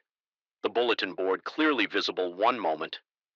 There was no note, and in the next frame there, it was as if it had materialized from thin air. I began to question my sanity. Was I writing these notes myself in some dissociative state? Was this some bizarre form of sleepwalking? I scheduled an appointment with my doctor, who referred me to a neurologist. The brain scan showed nothing abnormal, no evidence of seizures or other neurological issues that might explain blackouts or lost time. The notes continued to appear, each more disturbing than the last. I'm getting closer. Can you feel me breathing soon? We'll meet each morning. I would find them pinned to my bulletin board, despite increasingly elaborate security measures I installed. Additional cameras, motion sensors, even a pressure mat under the carpet. Nothing ever triggered them. No one ever appeared on the footage yet. The notes kept coming. The lack of sleep began to take its toll. Dark circles formed under my eyes. My work suffered. I jumped at the slightest sounds. The house I once found so charming now felt like a prison. Or worse, like I was sharing it with something I couldn't see or understand. I began researching the history of the house. It was built in 1897, and records showed a succession of owners, none particularly noteworthy. No tragic deaths, no notorious crimes. The house had been empty for nearly 2 years before I purchased it. The previous owner, an elderly woman who had moved to a retirement community. I tracked her down, hoping for answers. Mrs. Keller was 93, her mind still sharp. Despite her frail body, when I mentioned the office, something flickered in her eyes. She admitted that she had used that room as a sewing room, and yes, she had experienced strange occurrences. Items moved, the sensation of being watched. And once she said in a near whisper she had seen something, a figure just at the edge of her vision, standing in the corner where my desk now sits. She'd moved her sewing machine to another room after that and kept the door closed. My skin prickled with gooseflesh as she spoke. I asked if anyone had died in the house. She shook her head, but then paused, her rheumy eyes distant with memory. No one had died there, she said. But the man who built the house had a brother who suffered from what they called nervous hysteria. In those days, he had been confined to that room during his episodes, which grew more frequent and severe over time. Eventually, he was committed to an asylum where he died. Some years later that night, I couldn't bring myself to return to the house. I checked into a hotel, desperate for a night of uninterrupted sleep. The next morning, I felt marginally better, clear-headed enough to form a plan I would confront whatever was happening head on. If there was something supernatural at work, I would address it directly. If it was a mental health issue of my own, I would seek the appropriate help. I returned home in the late afternoon, my stomach knotting with anxiety as I unlocked the door. The house was quiet, seemingly unchanged. I went straight to the office, steeling myself for whatever new message might await me. The bulletin board was empty, every single note, memo, and business card had been removed. In the center, pinned with a single red push pin, was a larger sheet of paper. The familiar tortured handwriting covered it completely. The words crammed together, some written over others in a frenzied palimpsest. It took me several minutes to decipher the message. I've been trying to warn you. They kept me here too. They are in the walls. They want what's inside you. They made me write things. I didn't mean they will do the same to you. Get out before you can't. As I stared at the message, trying to process its meaning, I became aware of a sound, that same faint scratching I'd been hearing at night, only now it was coming from inside the wall directly behind the bulletin board, and it was getting louder. I backed away slowly, my heart hammering against my ribs. The scratching intensified, no longer resembling fingernails, but something harder, like metal scraping against wood and plaster. A hairline crack appeared in the wall, extending upward from behind the bulletin board.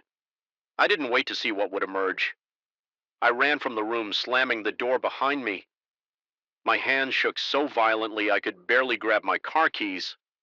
I made it to my car and drove away with no destination in mind.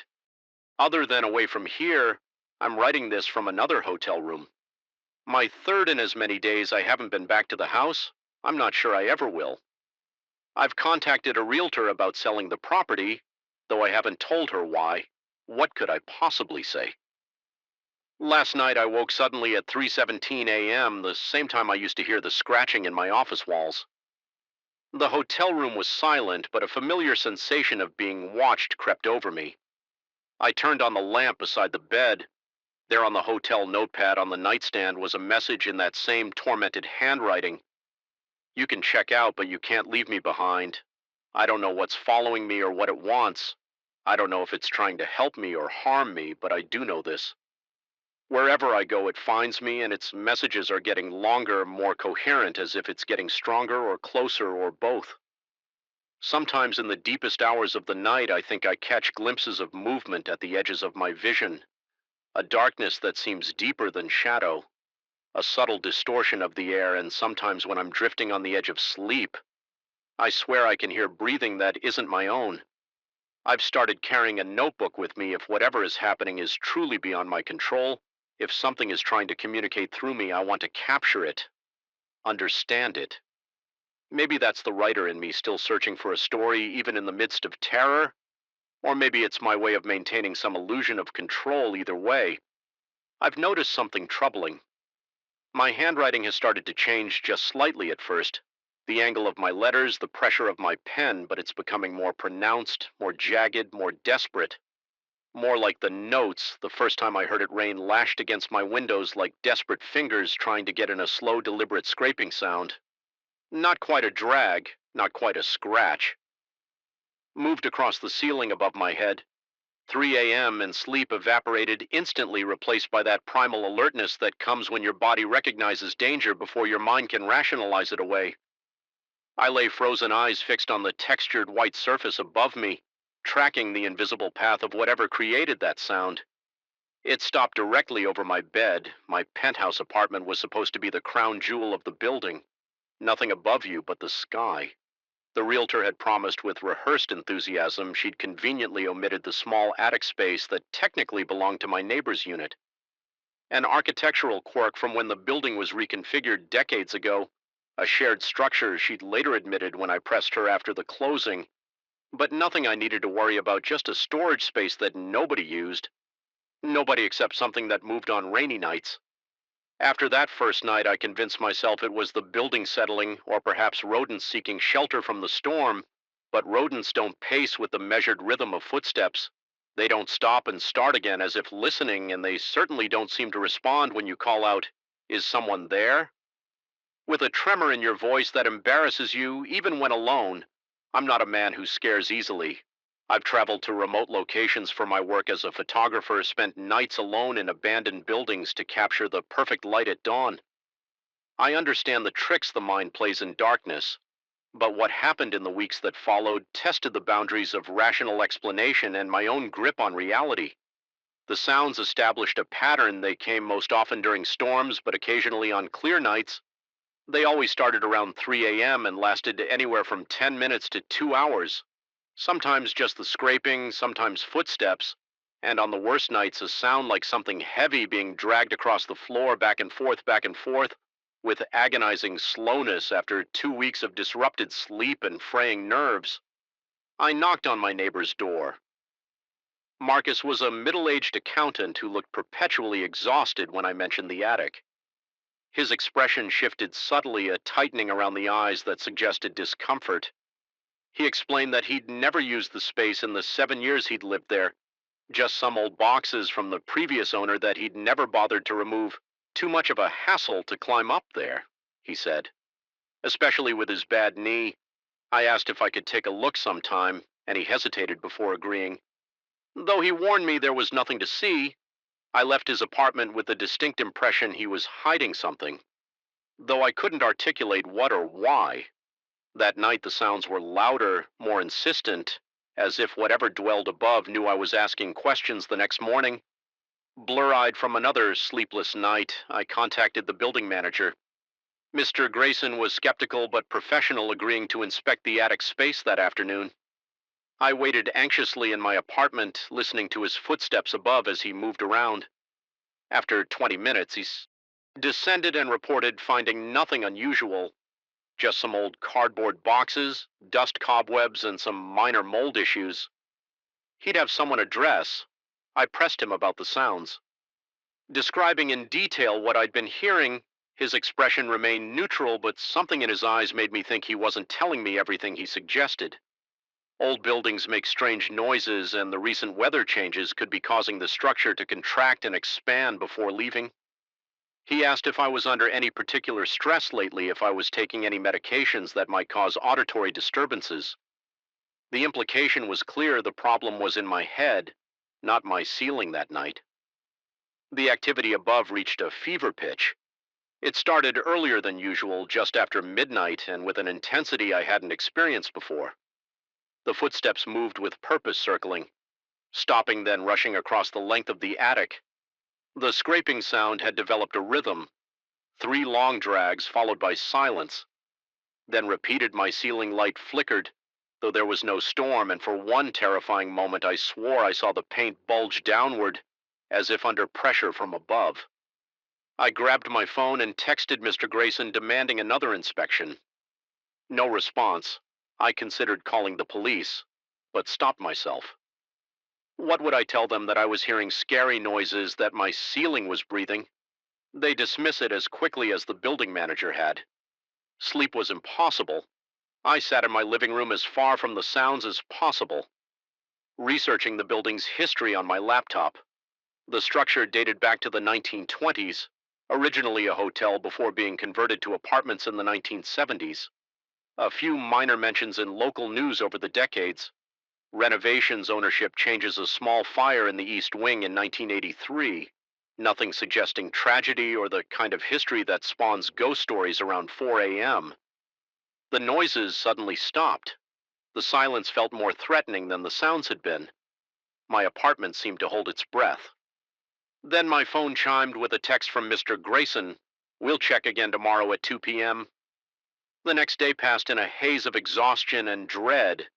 By the time Mr. Grayson arrived precisely at 2 p.m., I'd convinced myself that whatever was happening had a rational explanation: water damage, structural issues, perhaps even Marcus sneaking up there for some reason.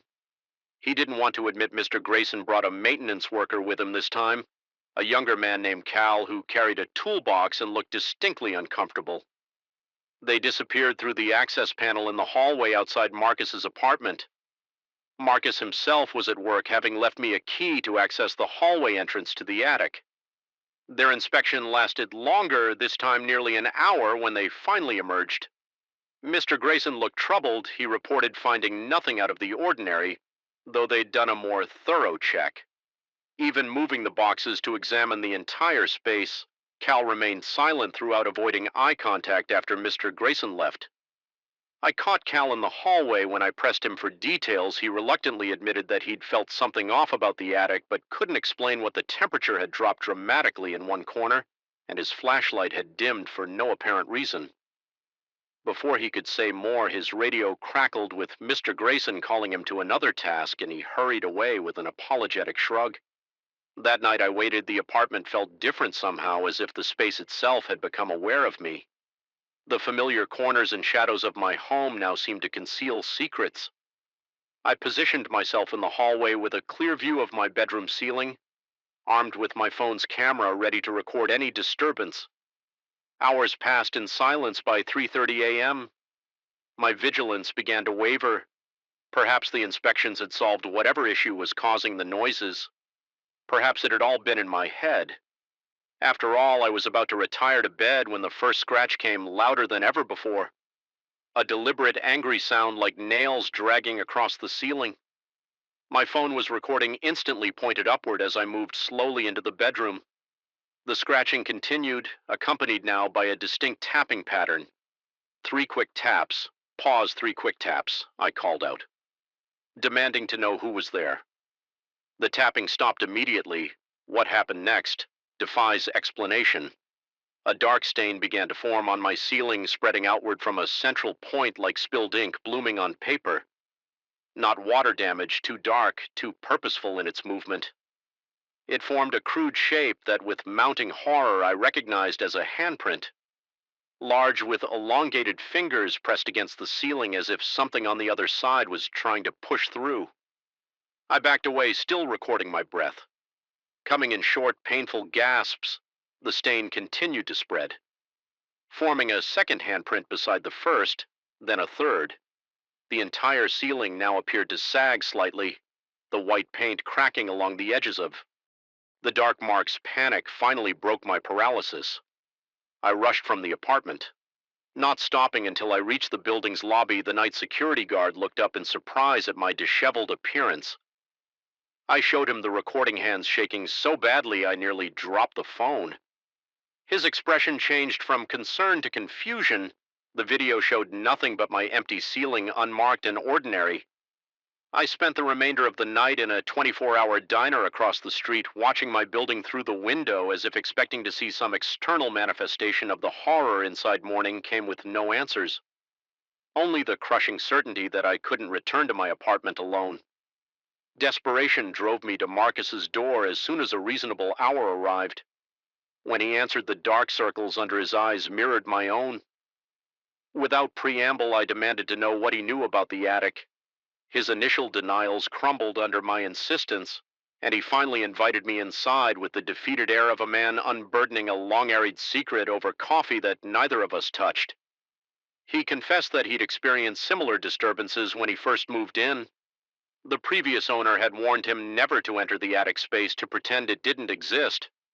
Marcus had dismissed the warning until the noises began. His investigation had revealed nothing physical, but the activity had intensified dramatically afterward, just as it had for me after weeks of escalating phenomena. He'd followed the previous owner's advice. He sealed the attic access in his apartment and never acknowledged the space again. The disturbances had eventually stopped. I asked why he hadn't warned me. His response was simple and chilling. He was afraid that speaking about it would make it start again for him. He believed that whatever was up there fed on attention and awareness. Investigate it, acknowledge it, fear it, and it grew stronger, ignore it completely, and it eventually moved on to someone else who would engage with it. The implication hung between us by ignoring it. He had redirected it toward me. My fury must have shown on my face, because Marcus quickly added that he thought it was gone for good. The previous disturbances had happened years ago, and there had been 2 other tenants in my unit since then with no complaints. He'd assumed whatever had been there had moved on permanently. I left his apartment with no clear plan except the certainty that I couldn't continue. As things were, the prospect of another night under that ceiling filled me with dread. But the thought of abandoning my home to this intrusion sparked a different kind of anger. This was my space. Whatever was trying to drive me out had no right to it that evening. I set up cameras in every room. I placed audio recorders strategically throughout the apartment. I researched cleansing rituals from various traditions and performed a hodgepodge ceremony that would have made any serious practitioner cringe, burning sage, reciting protective prayers from 3 different religions, sprinkling salt in the corners. I didn't believe in any of it. Not really, but it gave me a sense of taking action rather than merely waiting for the next manifestation. As night deepened, I positioned myself in the center of my living room, surrounded by my technological and spiritual defenses. The weight stretched my nerves to breaking point, every normal house sound, the refrigerator humming, the heating system cycling on the faint traffic noise from the street below, made me flinch. Midnight passed, then 1 a.m., then 2. Nothing happened. The silence felt like a taunt at precisely 3:17 a.m. Every light in my apartment flickered simultaneously. The temperature plummeted so rapidly my breath clouded in front of me, and then the noises began not from above this time, but from everywhere at once. Scratching inside the walls, footsteps circling me, though I could see the empty floor whispers just below the threshold of comprehension. My recording equipment emitted high-pitched feedback, then died completely. The protective circle of salt I'd laid down remained undisturbed, but somehow I sensed a presence within it standing just behind me, close enough that I should have felt breath on my neck. I didn't turn around. Some primal instinct warned that seeing it would cross a boundary that couldn't be uncrossed. Instead, I spoke to it directly, my voice steadier than I expected. "This is my home," I said simply. "You don't belong here." The air around me seemed to compress pressure, building in my ears. The whispers intensified, forming patterns that almost but not quite resolved into words. I continued speaking, focusing on the idea that had formed while talking with Marcus. This thing, whatever it was, fed on attention and fear. The more I investigated, the stronger it became. "I don't believe in you," I stated firmly. "I don't acknowledge you. You have no power here that I don't give you." The pressure increased until I thought my eardrums might rupture something cold. Brushed against my shoulder, a touch so light it might have been imagination, yet so distinct I had to stifle a scream. Still I didn't turn. I kept my eyes fixed forward, repeating my denial of its existence, my rejection of its right to be in my space hours passed in this standoff. Dawn eventually lightened the windows, and with the first ray of sunlight, the presence receded. The apartment warmed gradually. My electronics remained dead, but the oppressive atmosphere had lifted in the weeks that followed. I developed a strange relationship with my home and what dwelled above it. I never acknowledged the sounds when they came. I never investigated further. I lived my life as if sharing space with something I refused to see, and it retreated to the periphery. The manifestations became less frequent, less intense, though never completely absent.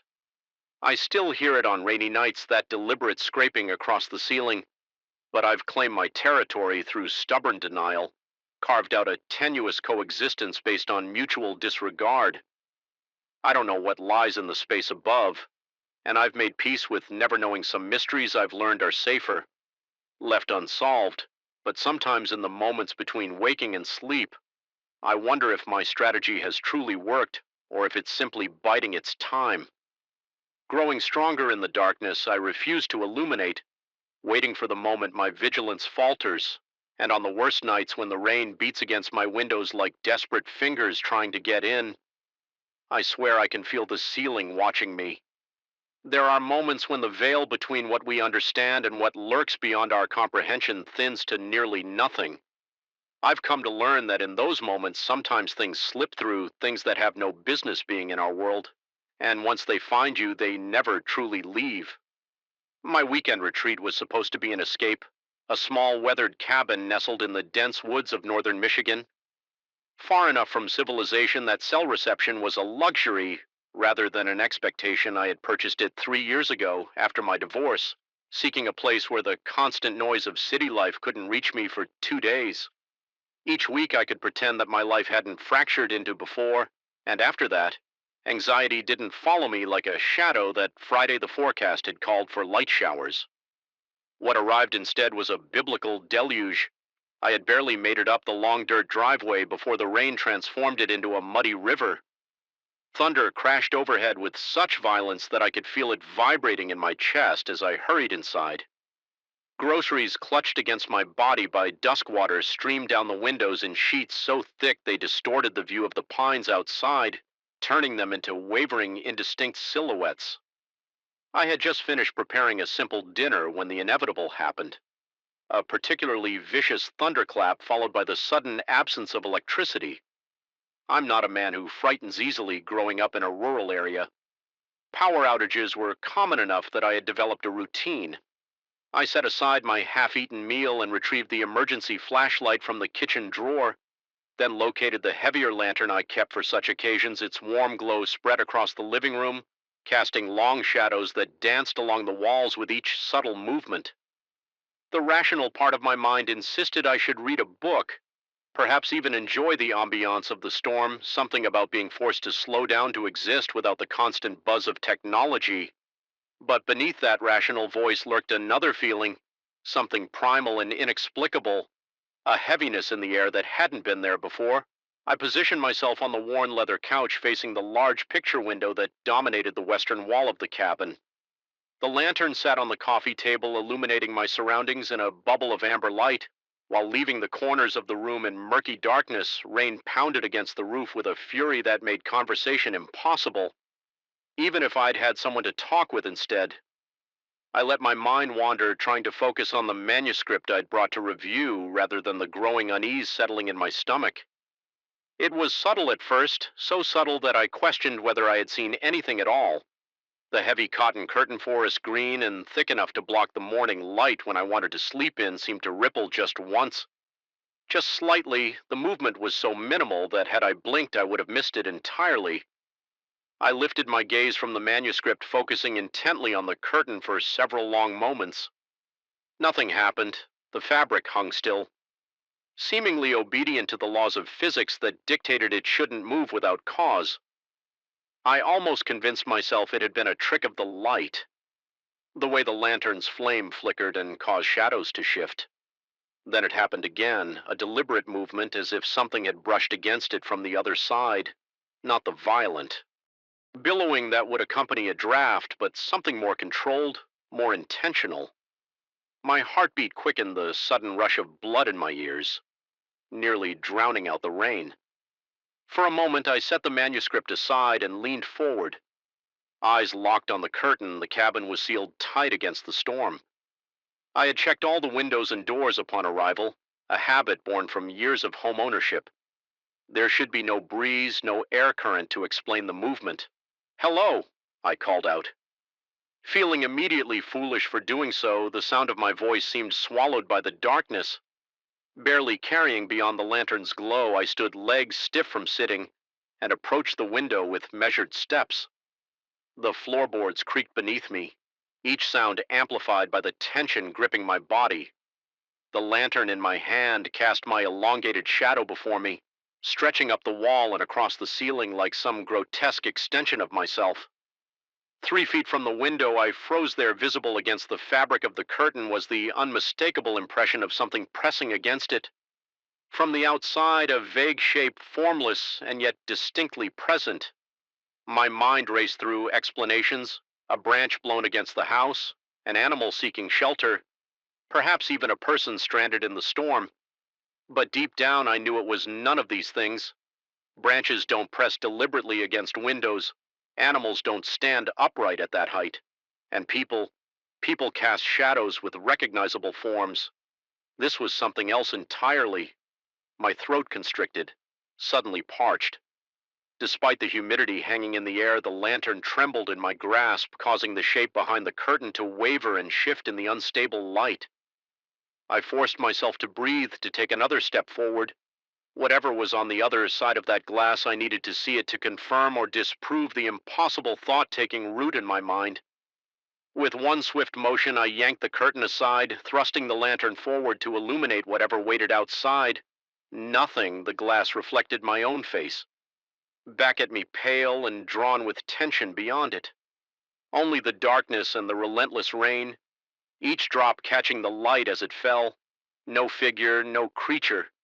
Nothing that could have caused the impression I had so clearly seen. Moments before, I pressed my face closer to the glass, cupping my hands around my eyes to reduce the glare. The window was cold against my skin, the chills seeping into my bones as I scanned the darkness beyond. Nothing moved save for the rain, and the wind tossed branches, and yet as I began to pull away to attribute what I'd seen to an overactive imagination fueled by isolation and storm-induced anxiety, the curtain behind me fluttered again, this time more noticeably, as if gently brushed by fingertips. I spun around, heart hammering against my ribs with such force I feared they might crack. The curtain settled back into place, as innocuous as ever. but the sensation lingered, the absolute certainty that something had been there, watching me, something that had moved to stay behind me as I turned. My breathing came in short, shallow gasps, each one burning in my lungs as if I were inhaling ice. The lantern's flame dipped and swayed, responding to my trembling hands more than any draft sweat beaded along my hairline. Despite the chill that had settled into the cabin, I backed away from the window, unwilling to turn my back on it again. My mind cycled through explanations, each more desperate than the last. Perhaps the isolation was affecting me more than I realized. Perhaps I was more exhausted than I knew. Perhaps the storm was playing tricks with the air pressure, causing the curtains to move in ways that defied explanation. But none of these thoughts could explain away the feeling of being observed. Not just observed, studied, as if something was taking careful note of my reactions. My fear, learning what made me tick. I retreated to the center of the room, placing the coffee table between myself and the window. A barrier so laughably inadequate that in any other circumstance I might have found it humorous, but there was nothing funny about the way my skin crawled with the sensation of unseen eyes. The hours that followed were an exercise in endurance. I maintained my vigil, refusing to look away from the window for more than seconds at a time. The curtain remained still, but the damage was done. Every shadow seemed to harbor movement just beyond my direct gaze. Every creak of the cabin's frame as it weathered the storm sent a jolt of adrenaline through my system. I contemplated leaving, driving back to the city, despite the treacherous conditions, but the thought of stepping outside, of being exposed to whatever might be lurking in the darkness, was even more terrifying than remaining inside. At least here, walls separated me from whatever had been peering in, or so I told myself. As the night wore on, my fear took on a new dimension. Not just of what might be outside, but of what might already be inside with me. For so long, learning, you learning how to be you. The implications hit me like a physical blow. How long had this thing been observing me? What did it mean by learning to be me? I turned and ran faster than I ever had before. Not caring about proper form or pacing behind me, I heard footsteps matching mine. Exactly not pursuing, simply mirroring. When I slowed, they slowed. When I sprinted, they sprinted, always maintaining the same distance at the park exit. I risked a glance back. The path behind me was empty. The footsteps had stopped. Relief flooded through me as I staggered onto the well-lit street, hands on my knees as I struggled to catch my breath. That's when my phone buzzed in my pocket, a text message from my own number. "See you tomorrow night, Michael. Same route. I'm getting better at being you." I haven't run since that night. My earbuds remain in a drawer untouched. I've requested a transfer to our company's East Coast office, citing personal reasons sometimes. As I pack my belongings for the move, I catch a glimpse of movement in my peripheral vision, a figure watching from just outside my window. But when I turn to look directly, there's never anyone there. The moving truck arrives tomorrow. I tell myself that distance will solve the problem, that whatever this thing is must be somehow tied to this location. But late at night, in those vulnerable moments between wakefulness and sleep, I hear my phone buzz with notifications from unknown numbers. I never check them anymore, but I know what they say. They're updating me on my running progress, my improving times, my new routes in a city I haven't moved to yet. And sometimes in the darkest hours before dawn, I catch myself wondering which of us is really moving away, and which of us will be staying behind. The shadows on these rural roads aren't just absences of light. Their presences, watchful and patient. I've driven this route hundreds of times, but that night the darkness felt different. Heavier somehow, as if the night itself had grown teeth. I didn't believe in premonitions then. Now I'm not sure what to believe anymore. It was just past midnight when my headlights cut through the fog that had settled over the winding road leading to my house. The quarterly budget meeting had dragged on far longer than necessary, leaving me exhausted and irritable. My eyelids felt heavy as I navigated the familiar curves, the radio playing softly to keep me alert. The sparse streetlights along this stretch created islands of sickly yellow illumination, amid a sea of darkness, appearing and vanishing with hypnotic regularity. I was only about 2 miles from home when my headlights caught something at the edge of my vision, a figure standing motionless on the shoulder of the road. In these parts, it wasn't uncommon to encounter someone needing a ride, especially on nights when the weather turned unfriendly. Still, something about this particular silhouette sent a cold ripple down my spine. Before I could even consciously process what I was seeing as I approached the figure became clearer. A man of average height wearing what looked like a dark overcoat, his hands hanging loosely at his sides. Nothing particularly unusual except that he wasn't dressed for the weather.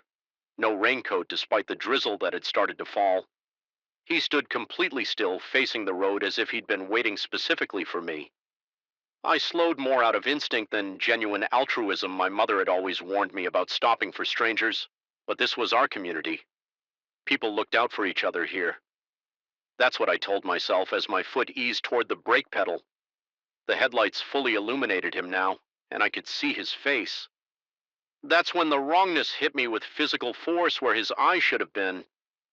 There were only absences, not empty sockets, not closed lids, but shadows that seemed deeper than they had any right to be, as if someone had taken an eraser to that part of his face and left holes in reality itself.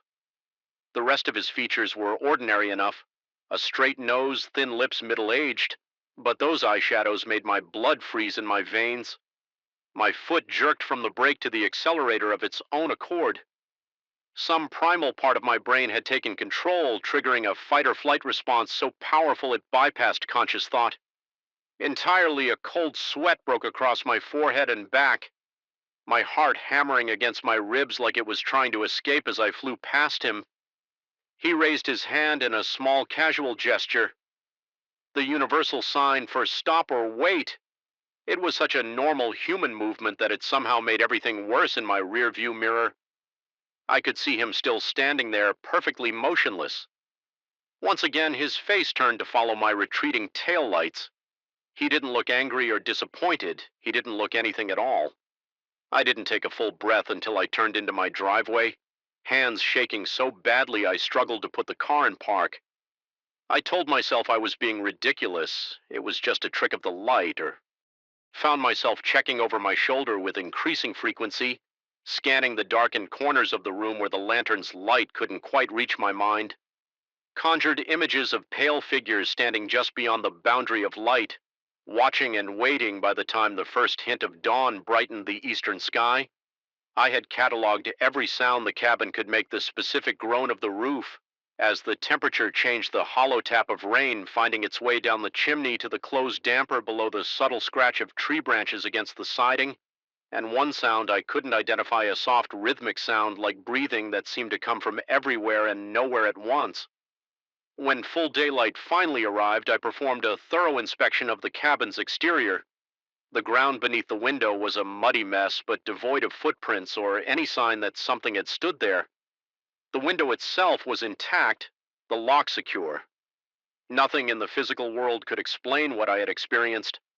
I left earlier than planned that Sunday, unable to face another night in the cabin. As I drove away, I glanced in my rearview mirror at the retreating structure for just an instant. I could have sworn I saw movement at the window, a shifting of the curtain pulled aside by an unseen hand. I haven't returned to the cabin since that weekend, though. I can't bring myself to sell it either. Sometimes I consider having someone else go there to see if they experience anything unusual, but I never follow through. What if they don't? What if whatever was there only shows itself to me? Or worse, what if it follows them back? Most troubling of all is what happens some nights as I'm falling asleep in my city apartment with the comforting sounds of traffic and neighbors all around me. Just as consciousness begins to slip away, I become aware of a presence, something standing in the corner of my bedroom watching. And though my eyes detect nothing when I jerk awake, I can't shake the sensation that lingers, the distinct feeling of fabric moving against my skin like a curtain being slowly drawn back. The air in room 307 felt wrong from the moment I stepped through the threshold. Not stale or musty as one might expect from a 200-year-old colonial hotel, but somehow expectant, as if the room itself had been waiting for me. The ornate brass key felt unnaturally cold against my palm as I locked the door behind me, the mechanism engaging with a deep, satisfied click that echoed against the high ceiling. I dismissed the prickling sensation across the back of my neck as travel fatigue. After all, I'd chosen this place, the historic Blackwood Hotel, precisely for its antiquated charm and connection to the past. What I couldn't have known was how intimately that past would soon connect with me. The afternoon sunlight filtered through heavy damask curtains, casting the room in a deceptively warm glow. Antique furniture gleamed with layers of polish accumulated over generations. A four-poster bed with an imposing mahogany headboard, a writing desk positioned beneath the window. Overlooking the cobblestone street, a tall wardrobe with a mirror that reflected the room at a slightly odd angle. Everything appeared meticulously preserved, like a museum exhibit one could sleep in.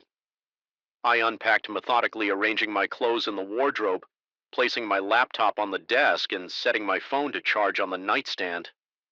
The hotel manager had proudly informed me that they had modernized just enough to provide electrical outlets and Wi-Fi while maintaining the building's historical integrity.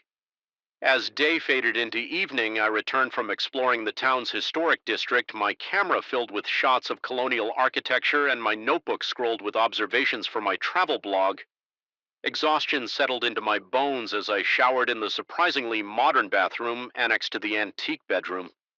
By the time I emerged, steam billowing around me, twilight had nearly completed its transition to night. That's when I first noticed it, a subtle shift in the room's atmosphere. The temperature had dropped several degrees, enough to raise goosebumps across my still damp skin. I adjusted the ancient radiator, but it was already hissing and clanking at full capacity, shrugging into a sweater. I attributed the chill to the building's age and poor insulation. The first night I was half asleep when the whispering began. At first I mistook it for the normal sounds of an old building settling, or perhaps other guests moving in the hallway, but as my consciousness hovered in that liminal space between wakefulness and dreams, the sounds crystallized into something more deliberate. Hushed voices engaged in urgent conversation. Just below the threshold of comprehension, my eyes snapped open, pulse quickening, but the room remained empty. The digital clock on my phone read 3:17 a.m. Forcing myself to sit up, I switched on the bedside lamp. The whispers ceased. Immediately, my breath came in shallow bursts as I scanned every corner of the room. Nothing seemed disturbed, yet everything felt different.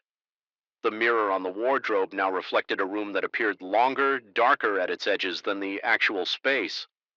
Warranted, the pattern in the wallpaper seemed to have shifted slightly, revealing subtle shapes that resembled faces in profile. I blinked hard and the distortions vanished. Must be jet lag playing tricks on my perception. I reasoned, though I'd only traveled 2 time zones east.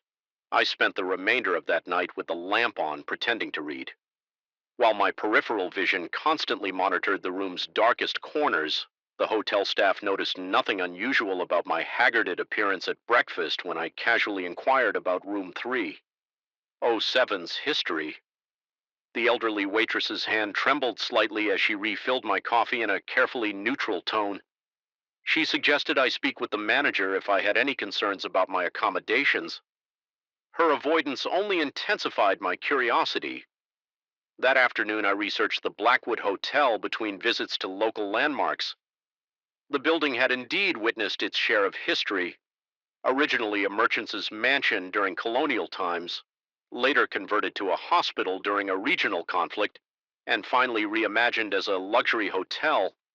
In the 1920s, newspaper archives mentioned renovations, ownership changes, and visiting dignitaries, but nothing that explained the atmosphere in my room yet. As I scrolled through decades of information, a pattern emerged. Vague references to incidents and disturbances in the hotel's east wing. Where my room was located, several guests had apparently checked out early, foregoing refunds, their reasons diplomatically omitted from the record. The second night I returned to my room, determined to approach any unusual occurrences with rational skepticism. I left my laptop recording audio while I pretended to sleep, the desk lamp providing minimal illumination. My heart thudded against my rib cage as darkness thickened around me. The temperature plummeted precisely at midnight. This time I remained perfectly still, eyes closed but senses hyper-alert. The transformation happened gradually. First came the shift in air pressure, a heaviness that made my ears pop. Then the scent changed. The clean lemon polish smell replaced by something earthier, medicinal. When the whispers started, I focused intently on them without betraying my wakefulness, though still largely unintelligible. Certain phrases began to penetrate the murmured chorus, never found justice, buried beneath. Must be revealed, a floorboard creaked near the foot of my bed. Sweat beaded across my forehead despite the cold, but I maintained my facade of sleep.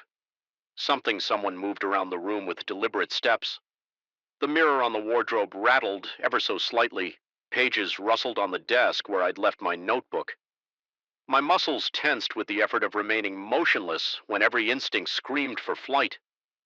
Then came the sensation of breath against my ear, carrying words that froze the blood in my veins. Help us reveal the truth. My control shattered.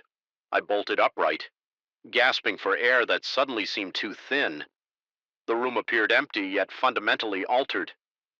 The walls had receded, the ceiling heightened, transforming the space into something closer to a hospital ward than a hotel room.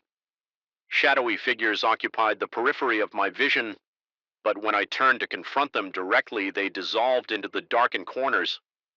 My laptop had stopped recording, its battery inexplicably drained. My phone showed only static when I attempted to take photos. Heart hammering against my ribs like a caged animal seeking escape, I grabbed my key and fled into the hallway. There the world returned to normal, warm lights, solid walls, the distant sound of the night clerk watching television in the lobby. I spent the remainder of the night dozing fitfully in a leather armchair near the front desk, claiming insomnia when questioned. The third day I approached the hotel's archives with newfound determination. The manager, perhaps concerned about potential negative reviews, granted me access to their historical records under the pretext of research for my travel blog. Hours of sifting through yellowed papers revealed the first concrete clue during its time as a hospital. A particular doctor had been accused of experimental treatments on patients, though never formally charged. He disappeared suddenly along with evidence that might have implicated him. The hospital wing was hastily converted to hotel rooms shortly thereafter. Room 307. My room had been his office that evening. I returned with purpose. I rearranged the furniture to its original configuration according to a floor plan. I discovered in the archives. I placed my notebook open on the desk pen beside it. Then I waited for nightfall, no longer afraid, but electrified with anticipation. The transformation began precisely at midnight. My skin prickled as the air thickened and the whispers commenced. This time I spoke directly into the darkened room. I know what happened here. I want to help reveal the truth. The temperature dropped so rapidly that my breath clouded before me. The whispers intensified, coalescing into a single urgent voice. The shadowy figures materialized more distinctly now. Patients in outdated hospital attire, their forms translucent but unmistakable. My heart raced not with terror, but with adrenaline, as the pen on the desk rose and began to move across the paper of its own accord, coordinates, dates, names. My hand trembled as I reached for the notebook, the writing continuing around my fingers. The information detailed the location of patient records and evidence of malpractice that had been concealed within the building's walls during renovations. As the last word was written, the pen dropped. The figures gathered around me, their expressions shifting from desperation to something approaching peace. The room temperature gradually normalized, the shadows receded by dawn. I was alone again in a perfectly ordinary hotel room. I spent my final day in town locating the hidden cache of documents exactly where indicated, concealed in a forgotten maintenance space between walls. Working with a local historian and the reluctant but ultimately cooperative hotel management, we extracted crumbling patient records and a doctor's journal that confirmed decades of suspicions and rumors. The historian wept as she read accounts that would finally bring closure to numerous local families whose relatives had seemingly vanished from the hospital's records. As I checked out of the Blackwood Hotel, the manager avoided my gaze but ensured me that my stay would be complimentary. I declined, insisting on paying the full amount, something about maintaining the proper balance of exchanges that night in a different hotel across town. I dreamt of room 307 in the dream. Sunlight streamed through open curtains, illuminating an empty space devoid of shadows. The whispers had been replaced by silence. Not the tense, expectant quiet of my first night, but the peaceful absence of sound that comes when long-held secrets have finally been spoken aloud. I still checked the local newspaper website occasionally last month. They ran a feature on the formal memorial service held for the hospital patients now properly identified and acknowledged. Room 307 at the Blackwood Hotel has been converted to a small historical exhibit about the building's past. The article noted that guests and staff report the East Wing feels lighter, somehow as if a weight has been lifted from the very foundations they're right. Of course, some burdens can only be released when the truth is unearthed and acknowledged. Some spaces can only be cleansed when justice, however delayed, is finally served. As for me, I've developed a particular sensitivity to historic accommodations, a knack for sensing when the past isn't quite willing to remain behind thick walls and beneath fresh coats of paint. There are more truths waiting to be revealed, more silenced voices seeking the right listener, and now I know exactly how to hear them. The forest has a way of speaking to you when you're alone, not in words, but in the language of creaking branches and rustling leaves. I should know I'm a scientist, a man of reason and empirical evidence, yet here I am huddled in the corner of a decaying cabin, miles from civilization, watching shadows dance across warped floorboards as something scratches at the walls outside, something that knows my name. 3 days ago, I entered the Blackwood Forest Preserve with nothing but my research equipment and enough supplies for a week-long expedition. The university had finally approved my grant to study the rare Myotis obscurus, a species of bat thought extinct for decades, until trail cameras captured a blurry image. 6 months ago, this discovery could cement my reputation in the field of conservation biology. Worth the risk of going alone, I told myself no one else was available on such short notice, and the mating season would end.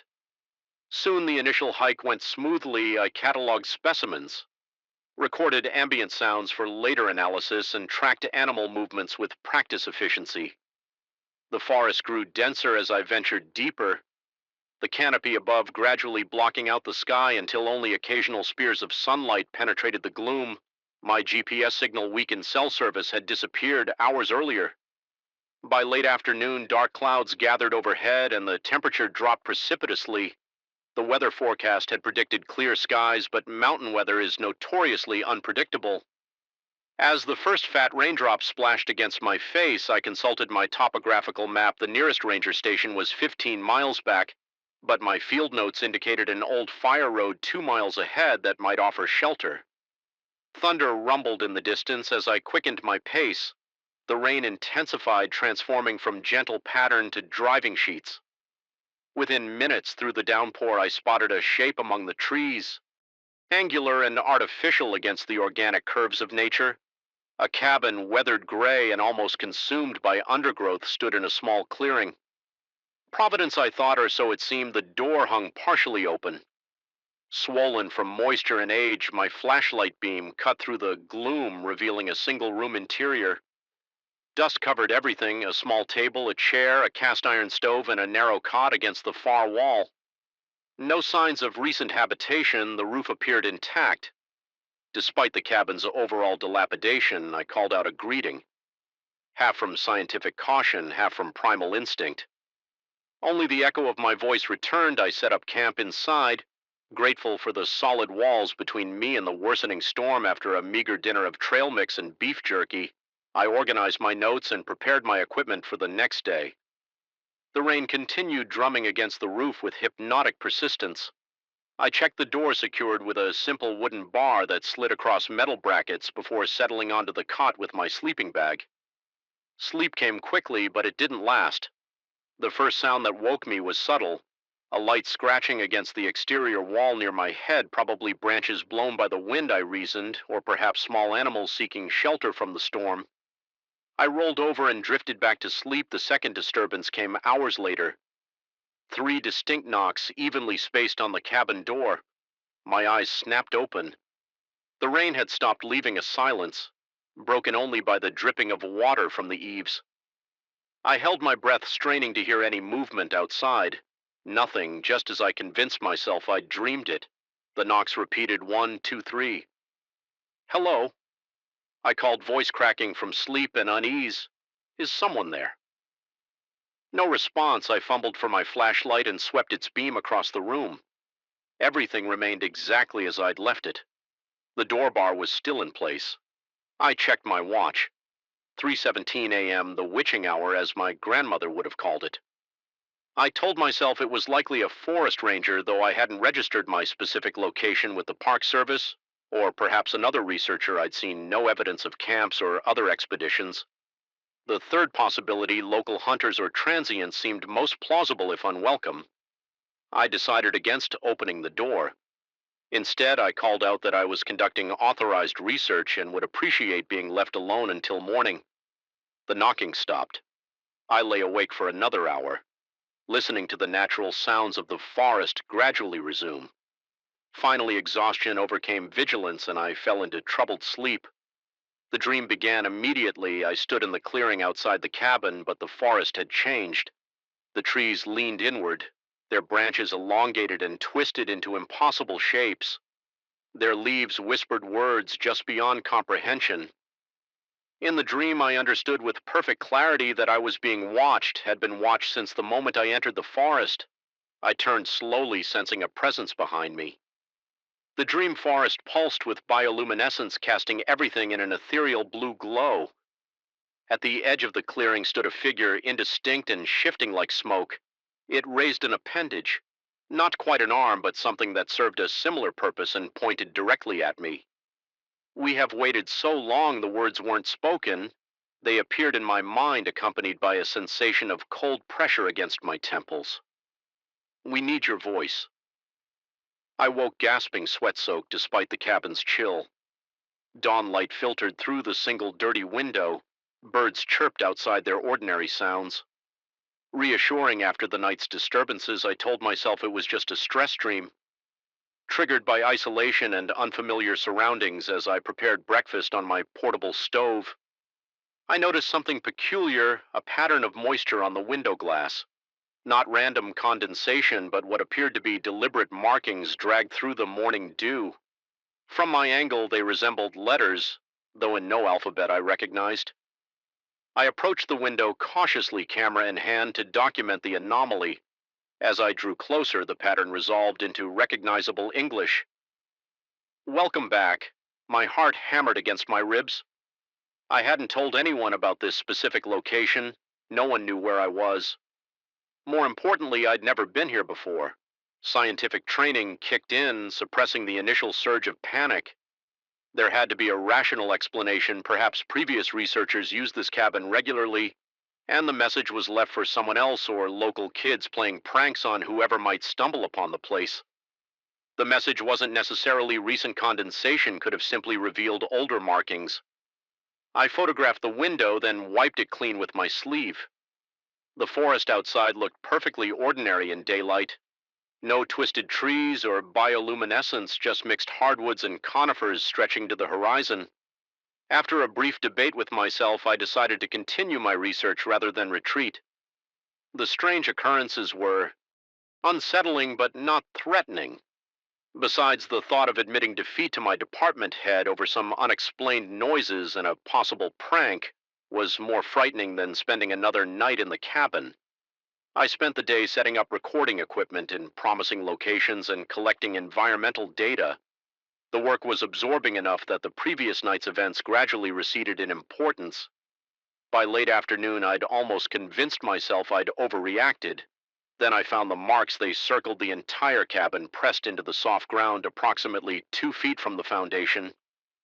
Not footprints exactly, they were too narrow, too deep, with strange articulations that reminded me of insect appendages but scaled to impossible size. They formed a perfect perimeter, as if something had paced methodically around the structure. Testing for weaknesses, I photographed them meticulously, placing my field notebook beside each impression for scale.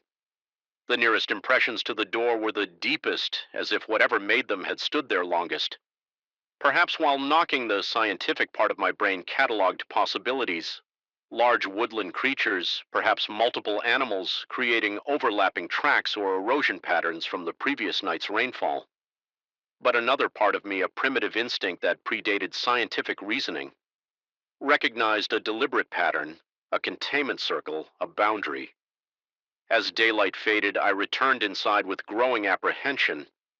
I reinforced the door bar with my tent poles and placed my heaviest equipment against the door. The window was too small for anything larger than a child to enter, but I covered it with my backpack frame. Nonetheless, night fell with unnatural swiftness. The forest sounds changed character, not quieting as nocturnal creatures replaced dural ones, but ceasing altogether. The silence pressed against my ears until I could hear my own heartbeat. Then it began again, soft scratching. At first circling the cabin with increasing speed, then knocking. Not just at the door this time, but at each wall in sequence. As if testing for response, I remained silent, documenting the phenomenon in my field journal with increasingly unsteady handwriting. 10:42 p.m. knocking pattern. Change now mimics human heartbeat. Rhythm 10:57 p.m. Temperature dropped 7 degrees in 15 minutes. Breath visible 11:16 p.m. Scratching sounds have pattern 3 short, 3 long, 3 short so's, and Morse code. 11:44 p.m. voice-like sounds outside, not human language recording on phone. When I played back the recording, the sounds were barely audible beneath static, but what I could hear chilled me more than the rapidly dropping temperature. The noises had structure, cadence, rhythm, the unmistakable characteristics of language at midnight. Exactly everything stopped. The silence returned somehow heavier than before. I sat rigid on the edge of the cot, muscles aching from tension, ears straining for any sound. My scientific detachment had evaporated entirely, replaced by primitive fear. Sleep was impossible, yet somehow it took me. The dream was waiting. I stood again in the blue-tinged forest, but this time inside the cabin. The figure from before was pressed against the window. Its form more defined, it had a face, or rather a place where a face should be, with hollows that suggested eyes and a mouth. It pressed what might have been hands against the glass, leaving smears of phosphorescent material. You came back. You always come back in the dream. I found my voice. I've never been here before. Not in this body, not with these memories, but your pattern has been here. We recognize it. What are you? We are the caretakers, the collectors, the memory of the forest. What do you want from me to complete the circle, to finish what you started?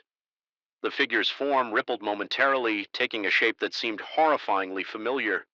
My shape, but wrong proportions, distorted limbs, elongated eyes, too large and black. You left something with us now. We need your voice to finish it. I jerked awake, a scream trapped in my throat. My flashlight had died, leaving me in complete darkness. The air felt thick, electric, with potential energy. Something scraped against the roof. Not the random pattern of branches, but deliberate movement. Tracking back and forth, then a new sound, dripping, slow, rhythmic drops hitting the floorboards beside my cot. I fumbled for my phone, activating its flashlight. The liquid pooling on the floor glowed with the same blue bioluminescence from my dream. It seeped through the ceiling in a perfect circle directly above where I lay. As I watched, it began to form patterns. Not random splashes, but deliberate shapes that resembled the strange letters I'd seen on the window. My analytical mind desperately sought explanation, bioluminescent fungus perhaps, or some chemical reaction with rainwater. But I knew with bone-deep certainty that I was witnessing communication. Something intelligent wanted my attention. I backed away from the spreading puddle, retreating to the far corner of the cabin. The liquid continued to drip faster now, the patterns growing more complex in the glow. I noticed something I'd overlooked during my initial inspection of the cabin markings, carved into the floorboards, radiating outward from the center of the room. Ancient symbols worn by time, but still visible in the otherworldly light. The cabin wasn't abandoned. It was a waypoint, a meeting place. The dripping stopped abruptly in the sudden silence. I heard a sound that turned my blood to ice. The wooden bar across the door sliding slowly open. Moved by no human hand, I lunged forward. throwing my weight against the door just as it began to swing inward. Something pushed from the other side, not with the straightforward force of a physical body, but with pulsing pressure that seemed to come from multiple points simultaneously. "What do you want?" I shouted, voice cracking with terror. The pressure ceased so suddenly that I stumbled forward, nearly falling through the partially open door. Through the gap, I saw not the forest clearing, but a luminous blue tunnel stretching impossibly into the distance. At its far end, a figure approached, the same shifting form from my dreams. But now, with purpose and direction, I slammed the door shut and fumbled to replace the bar with trembling hands. My phone's flashlight flickered and died, plunging me back into darkness broken only by the blue glow of the liquid on the floor. The symbols carved into the floorboards now glowed with the same light. Creating a perfect circle around me, I recognized with sudden clarity that I had positioned myself exactly where whatever was outside wanted me to be. The knocking resumed, not random now, but a complex rhythm that resonated with the glowing symbols. Each impact sent vibrations through the cabin that I felt in my bones. The air thickened further until breathing became difficult. I closed my eyes, covering my ears to block out the increasingly synchronized pounding that came from all directions at once. But the voice found me anyway, bypassing my physical senses and emerging directly in my mind. "You began the work in another life, the research that bridged worlds. We have kept it safe, protected it, waiting for your pattern to return." Images flashed behind my closed eyelids, a man who both was and wasn't me, working by candlelight at the cabin's table, inscribing the very symbols that now surrounded me. The same man venturing into the forest at night, following lights, similar to those I now saw disappearing into a luminous doorway promising to return. The doorway weakens, the connection fades. We need your voice to renew the bridge. My scientific mind fought against these impossibilities, but something deeper recognized truth in the images. A fragment of memory not my own, yet somehow familiar, surfaced the knowledge that what waited outside was neither malevolent nor benign, but simply other, ancient, patient, and terribly, terribly lonely. Dawn came with excruciating slowness as the first gray light filtered through the window. The pounding stopped, the blue glow faded from the symbols, and the liquid, which had dried to a crystalline residue. Only then did I realize I had been speaking no chanting words in a language I didn't recognize but somehow understood. When full daylight finally arrived, I gathered my equipment with shaking hands. Every instinct screamed to flee, to put this place and its impossibilities behind me. Yet the scientist in me, the seeker of knowledge, urged documentation. I photographed the dried residue, the symbols on the floor, the strange tracks outside that now formed a perfect circle around the cabin as I prepared to leave. I noticed my field journal open on the table. Strange, as I distinctly remembered packing it in my backpack on a blank page, written in my own handwriting. But with subtle differences in formation was a message. "The research continues across lifetimes. You will return when the stars align again. We will wait." I left the cabin and hiked out of the forest without looking back, my mind a battlefield between rational explanations and the undeniable evidence of my experiences. The forest remained ordinary in daylight.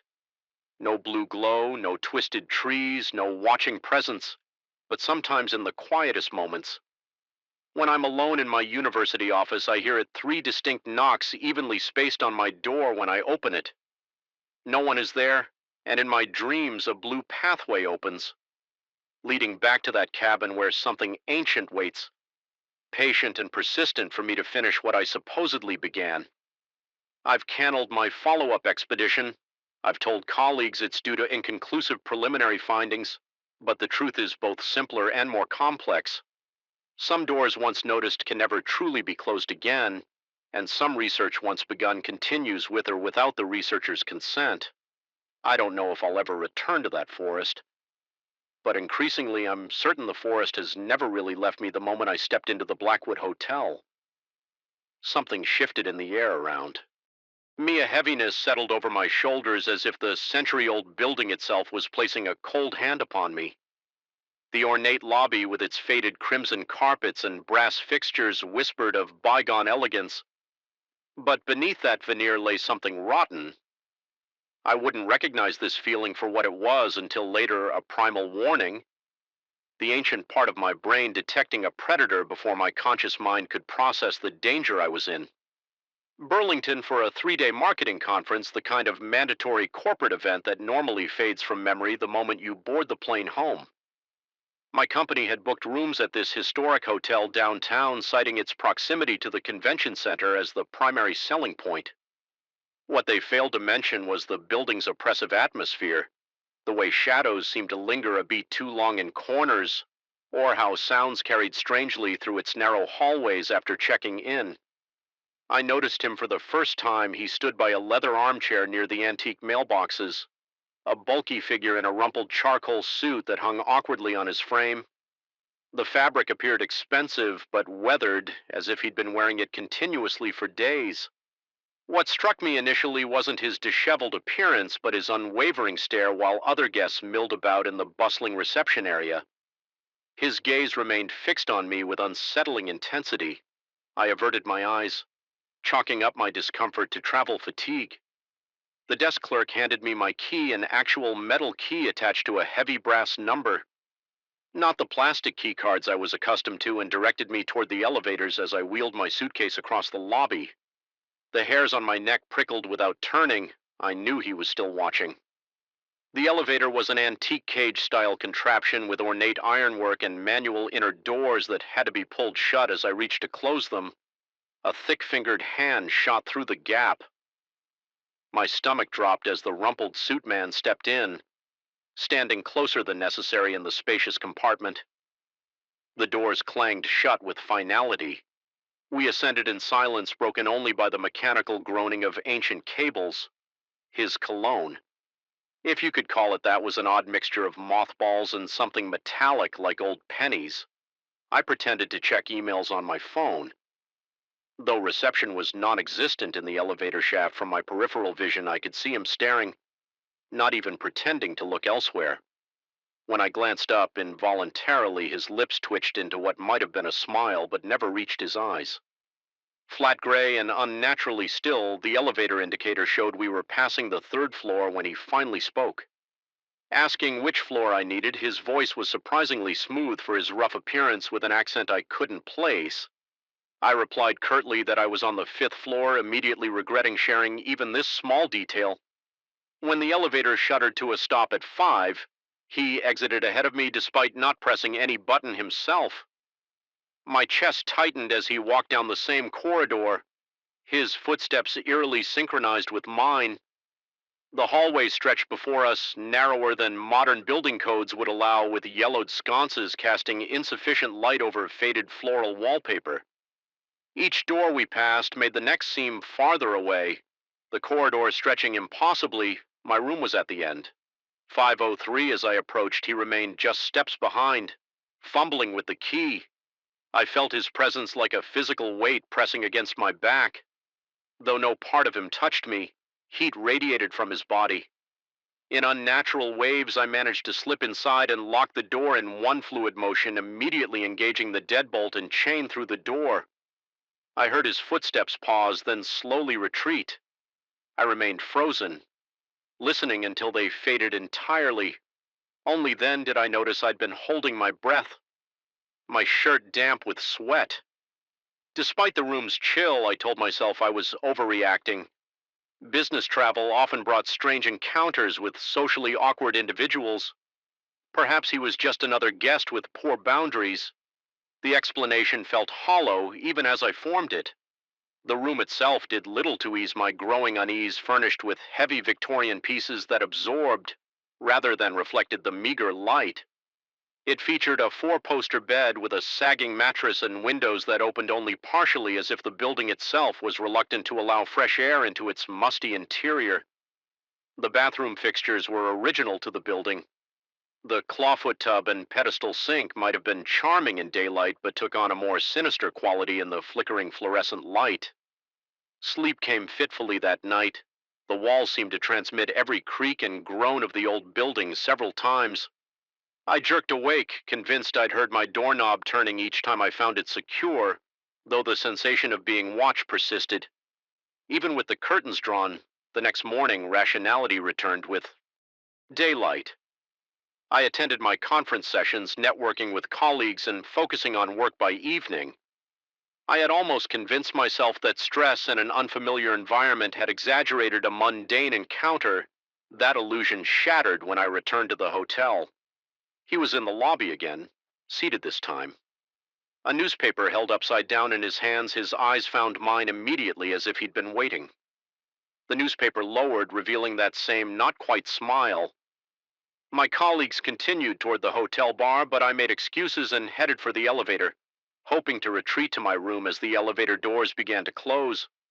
A familiar hand slid through the gap. My heart hammered against my ribs as he entered, nodding as if we were old acquaintances. This time he didn't ask my floor, but pressed 5 himself. The ascending journey felt interminable. Sweat beaded at my temples. Despite the building's persistent chill, he positioned himself differently this time, directly beside me rather than behind, and spoke in that unnervingly smooth voice. He asked if I was enjoying my stay, if I found the hotel's history interesting. I gave non-committal responses, struggling to maintain composure. Then he mentioned something that sent ice through my veins. He knew I'd been at the Harrington presentation that afternoon. I hadn't mentioned the conference to him, let alone specific sessions. When the doors opened at 5, he gestured for me to exit. First, every instinct screamed to stay in the elevator to ride back down to the populated lobby, but fear of confrontation propelled me forward again. He followed this time as we walked the narrow corridor. He asked if I might be interested in discussing certain opportunities that could benefit someone with my expertise. His phrasing was vague, cloaked in corporate jargon, but underlying, it was something predatory at my door. I declined firmly and hurried inside, engaging all locks through the peephole. I watched him linger, staring at my door for nearly 5 minutes before departing. That night I researched the hotel's history on my laptop. The Blackwood had stood since 1898, surviving fires, economic downturns, and numerous renovation attempts. Several pages mentioned its supposedly haunted reputation, standard fare for marketing historic properties. What caught my attention was a small article from 1976 describing how a traveling salesman had disappeared. After last being seen at the hotel, the piece mentioned police suspicion of an unidentified business associate who had allegedly been seen following the victim's sleep was impossible. After that, I pushed a heavy dresser against the door and kept the bathroom light on somewhere around 3 a.m. I heard shuffling in the hallway that stopped directly outside my room. The door knob turned gently, testing the lock. When it held, a soft scratching sound began, as if someone was running their fingernails lightly across the wood. It continued for several minutes before fading away. The third day of the conference passed in a haze of exhaustion and paranoia. I kept seeing figures in rumpled suits at the periphery of my vision. Twice I excused myself from sessions to call the hotel's front desk, inquiring about their security procedures and whether they could tell me anything about other guests on my floor. The clerk sounded puzzled, then concerned, eventually informing me that due to privacy policies they couldn't discuss other guests, but that security could escort me to my room if needed. I declined the escort, not wanting to appear irrational to colleagues, but decided to return to the hotel earlier than planned. Perhaps confronting this situation in daylight would dispel some of its power over me. That decision proved catastrophic. The hotel corridor was deserted when I exited the elevator at 5. Relief washed over me until I rounded the corner to the wing containing my room. There he stood, leaning casually against the wall beside my door as if he belonged there. The corridor suddenly seemed both endless and confining. The walls pressing inward, my feet felt lean, each step requiring conscious effort. When he saw me, that familiar, not quite smile spread across his face. His eyes, which I now noticed had an unusual reflective quality in certain light fixed on mine. He straightened his posture, but didn't move from his position, blocking access to my door. For the first time, I noticed something else. No one else ever seemed to acknowledge his presence. No staff greeted him. No other guests nodded in passing. He existed in a bubble of isolation that now threatened to envelop me as well. He asked if I was finally ready to talk. his tone suggesting we had an appointment I'd been avoiding. My mouth went dry, pulse throbbing visibly in my wrists. I refused, attempting to move past him toward my door. He shifted slightly, not explicitly blocking me, but positioning himself so I would have to brush against him to pass. I chose retreat instead, backing away while maintaining eye contact, unwilling to turn my back on him. His expression didn't change as I retreated, but something flickered in those flat gray eyes, something ancient and hungry that had nothing to do with business opportunities. I spent that night in the hotel bar, remaining in public spaces until exhaustion overtook fear. When I finally returned to my room well after midnight, the corridor was mercifully empty inside. However, something felt different. The air held a faint trace of that mothball and metal scent. The dresser I'd pushed against the door had been moved back to its original position. Nothing was missing but several items: my toiletry bag, conference materials.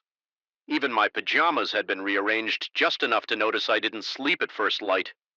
I packed my bags and went to the front desk to check out a day early. The clerk seemed unsurprised by my request, but paused while processing it.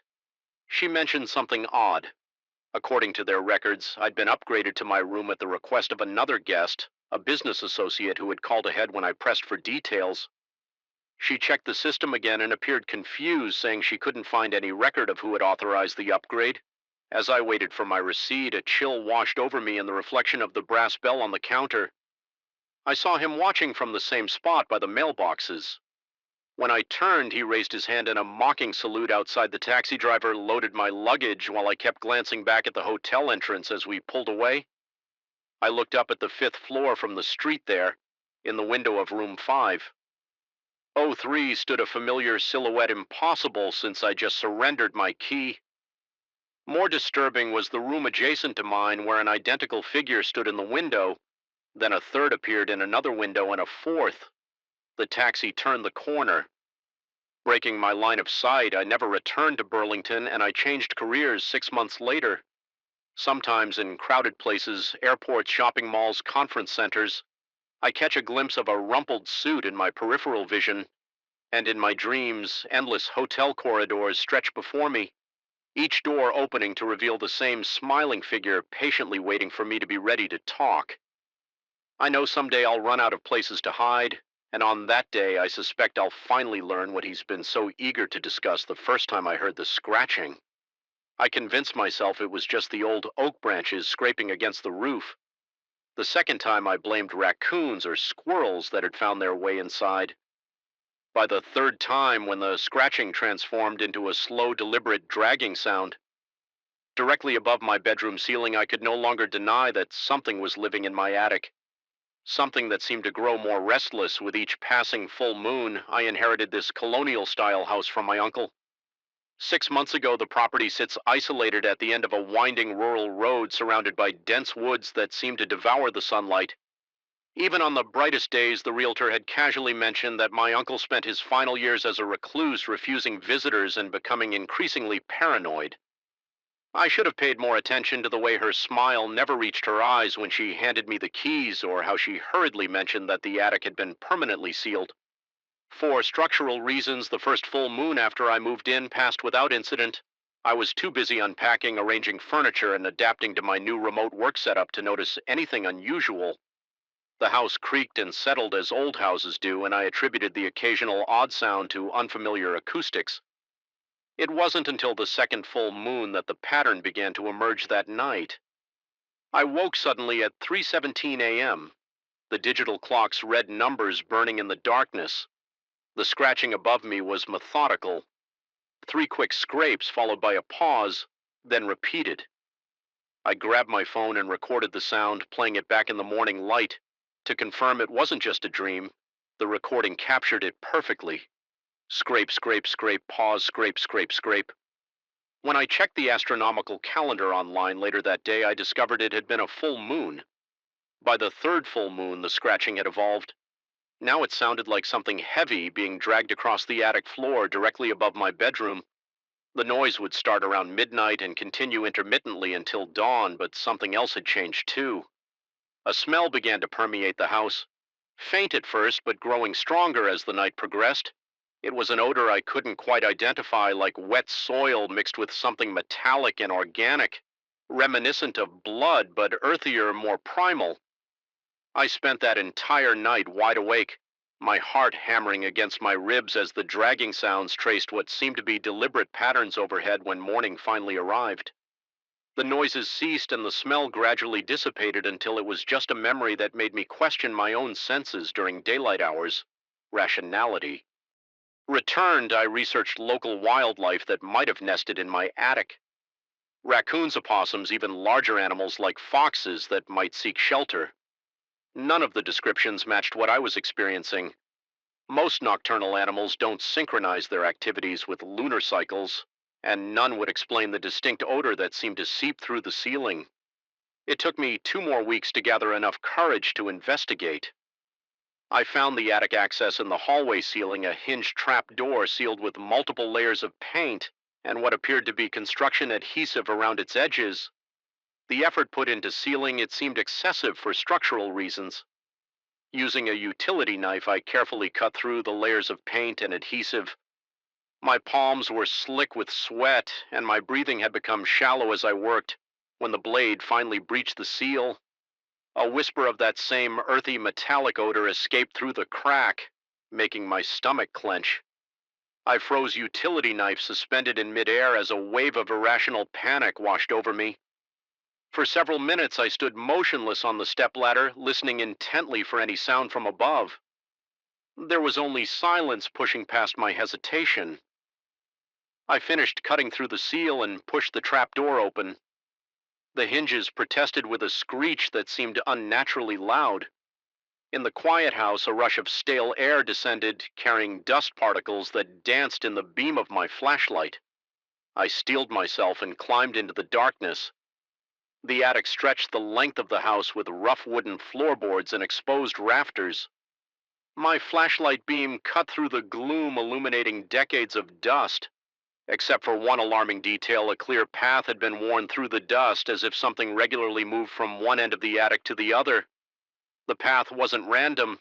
It formed a precise pattern that reminded me of the ritualistic movements I'd heard on full moon nights as I followed the path with my light. My breath caught in my throat. There, gouged into the wooden floorboards, were deep scratch marks. They weren't the random scratchings of an animal seeking entry or exit. These marks were deliberate, 4 parallel lines repeating at regular intervals along the path. Each groove at least half an inch deep in the hardwood. Whatever made these marks possessed strength. No woodland creature could muster. I knelt to examine the scratches.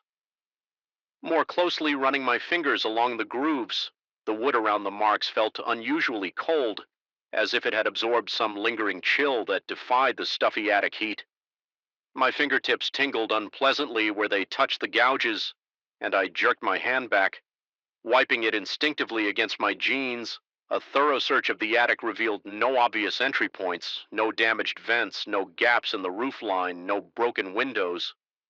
Whatever moved up here didn't seem to come from outside, yet something was clearly accessing this sealed space in the farthest corner.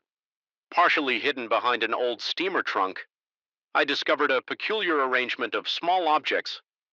At first I thought they were just debris, but as I moved closer, my flashlight revealed their deliberate placement.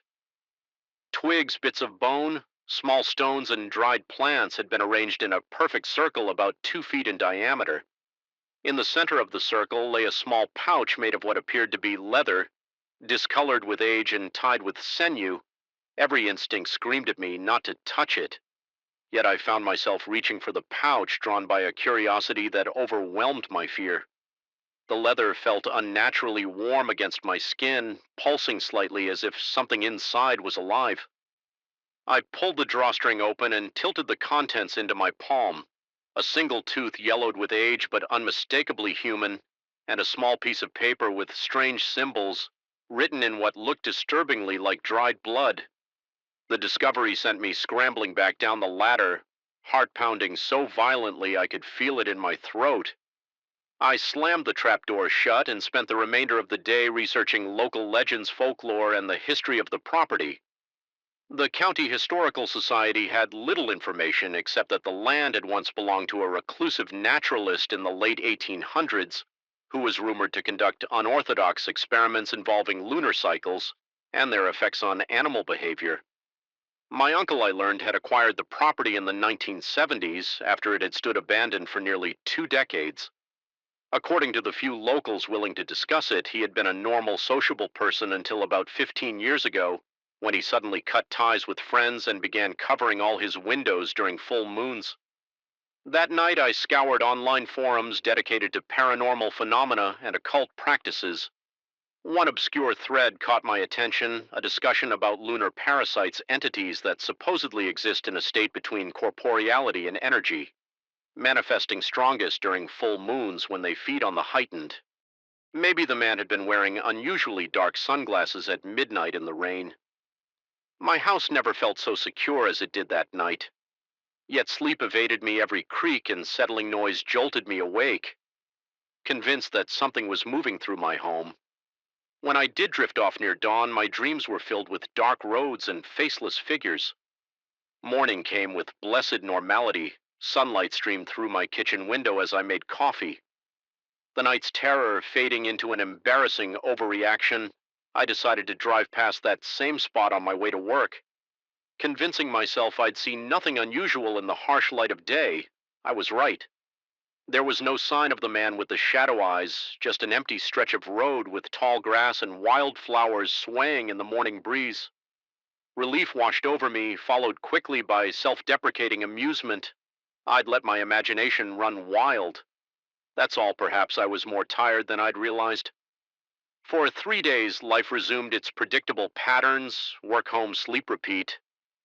I almost managed to forget about the incident entirely until I started noticing small, unsettling changes. First, it was the electricity lights would flicker without explanation, especially at night. Then appliances began turning themselves on, my TV switching to static at 3 a.m., the blender whirring to life while I showered. I called an electrician who found nothing wrong with my wiring, suggesting it might be power fluctuations from the grid. Then came the shadows. They seemed to move differently in my peripheral vision, lingering a moment too long after I turned on a light. Stretching in directions that defied the positioning of the sun, I'd catch myself staring at the dark corners of rooms, half expecting to see something staring back. My sleep deteriorated further each night. I'd jolt awake with the unshakable certainty that someone was standing at the foot of my bed watching me. By the time I fumbled for the lamp switch, there would be nothing there, but the feeling of being observed persisted. About a week after my encounter, I was driving home late again when my headlights began to dim and flicker the radio, which had been playing quietly amid a high-pitched whine before dissolving into static.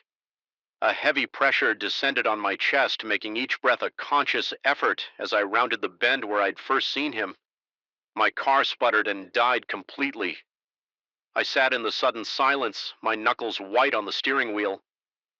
Aware of how exposed I was on this darkened stretch of road, the logical part of my brain ran through possibilities: alternator failure, dead battery, empty gas tank.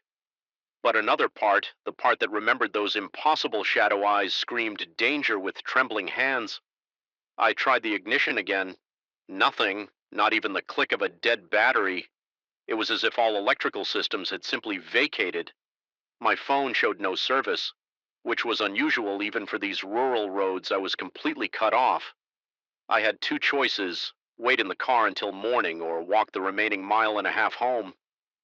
Neither option appealed to me, but sitting motionless in the dark felt like making myself a target for what I couldn't articulate even to myself.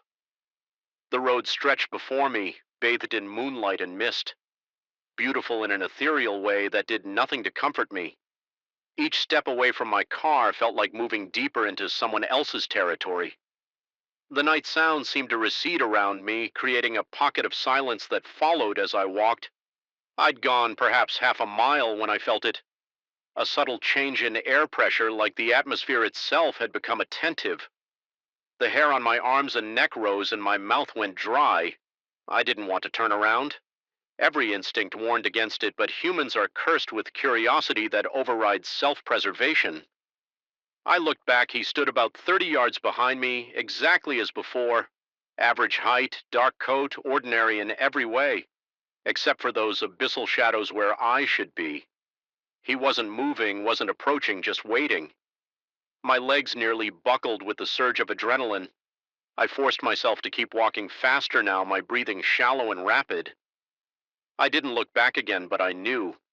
I knew he was following, not with footsteps, not with any sound at all. He would simply be there closer each time. If I turned around the road, a head shimmered slightly like heat rising from asphalt on a summer day. Though the night was cool, as I walked, the distortion grew more pronounced. Something was wrong with the air, with reality itself. I rubbed my eyes, but the wavering persisted. That's when I noticed something else.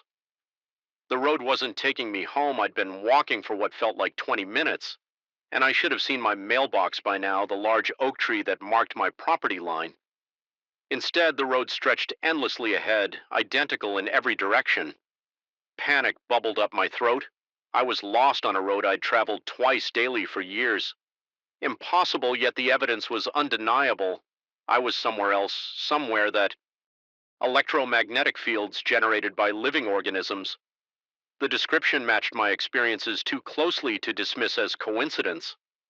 I spent the next 3 weeks preparing for the upcoming full moon.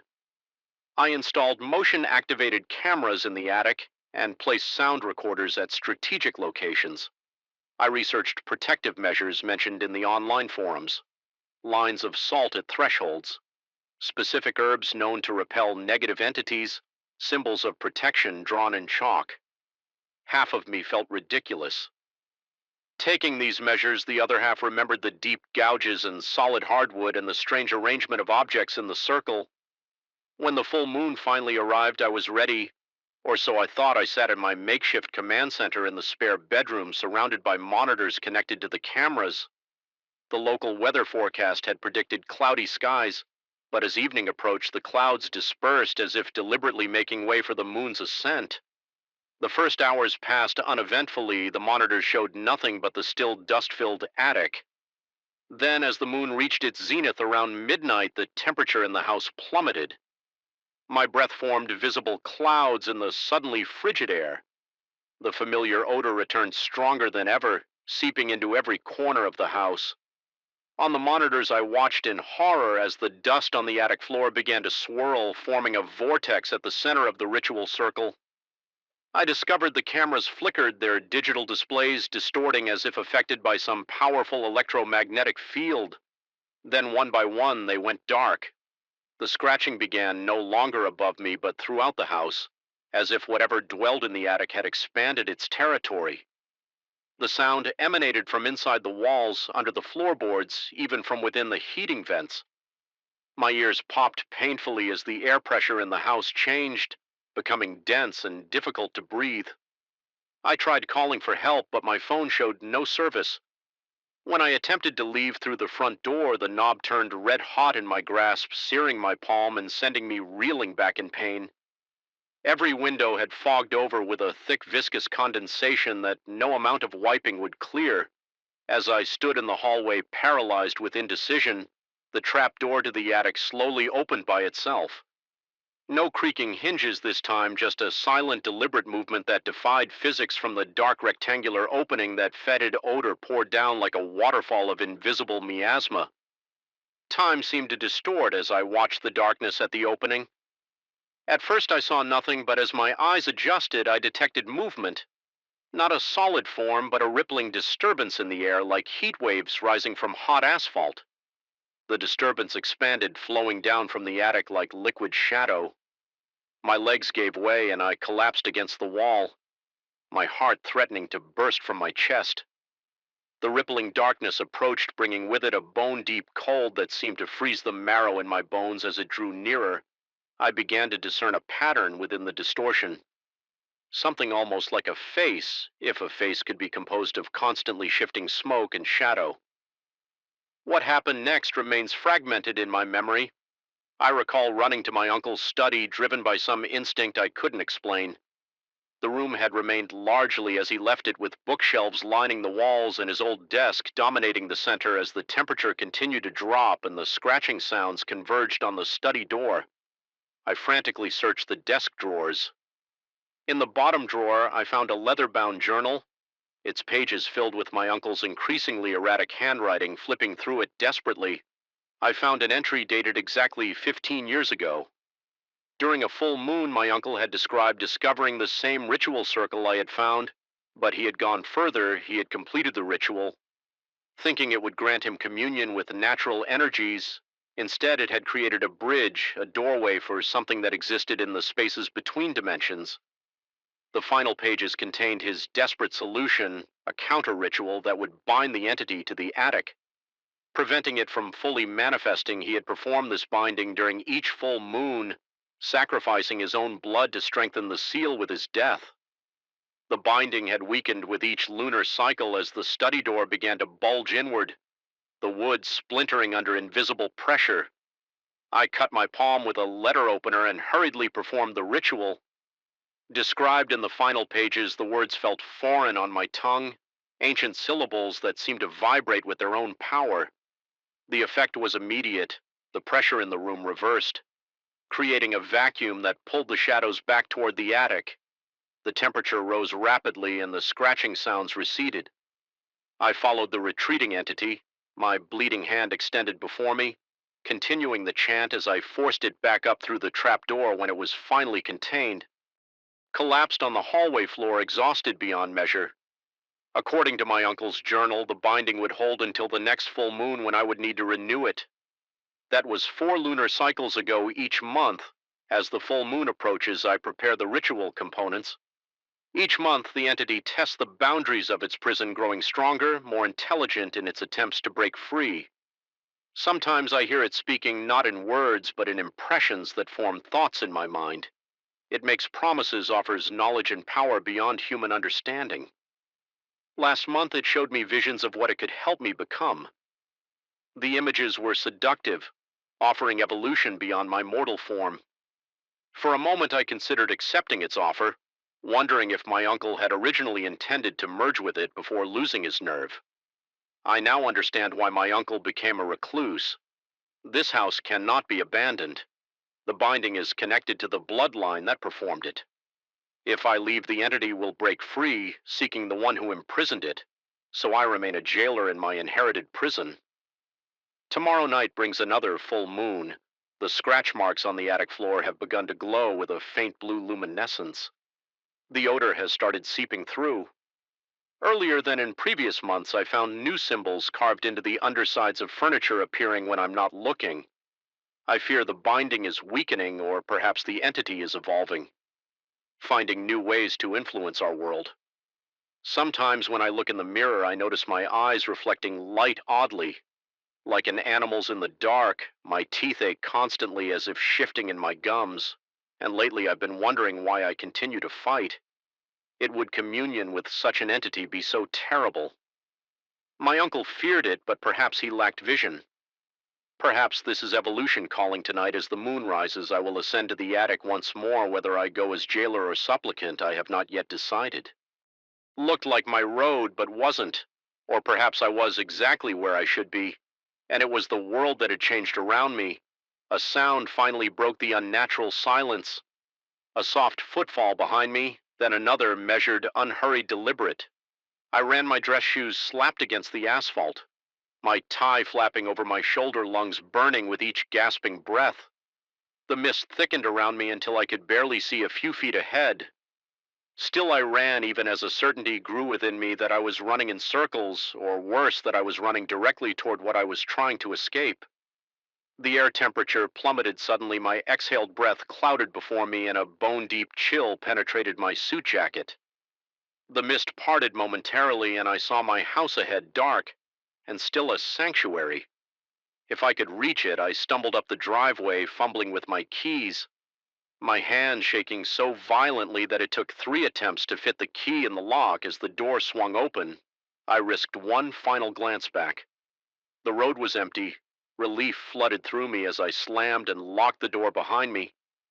Home safe, I leaned against the wall, sliding down until I sat on the floor, waiting for my heartbeat to slow to something approaching normal. That's when I noticed how cold my house was. My breath still formed clouds in the air, and it was dark, completely dark, with none of the small indicator lights from appliances or electronics that usually dotted the rooms. A fresh wave of dread washed over me as I reached for the light switch. I already knew it wouldn't work. The house remained pitch black, but in that moment of attempting to turn on the lights, I became aware of something else. A presence in the darkness with me not moving, not making a sound, just waiting.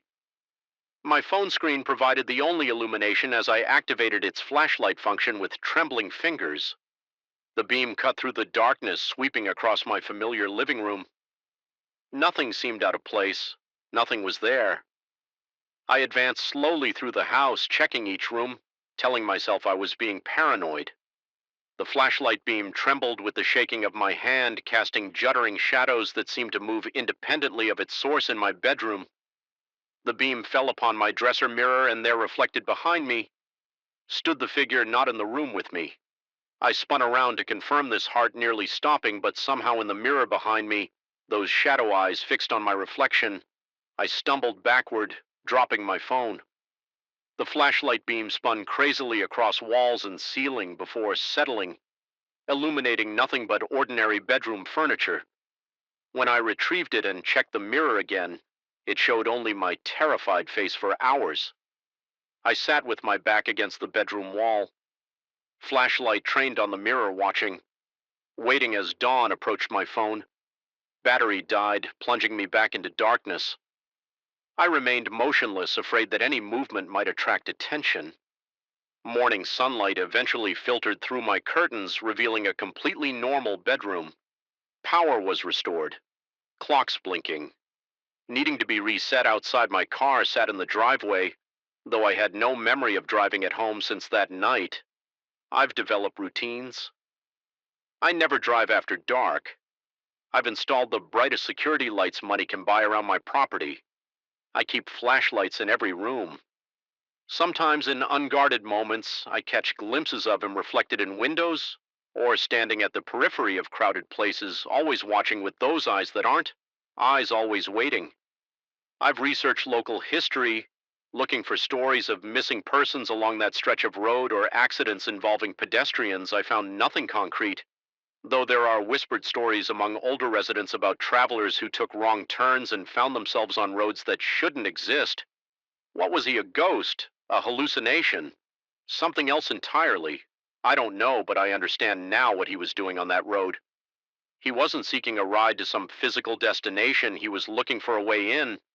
And I'm increasingly certain that on that night when reality seemed to ripple and shift around me, I inadvertently showed him one. Sometimes when I look in the mirror now, my eyes seem darker than they used to be, just a little, just around the edges.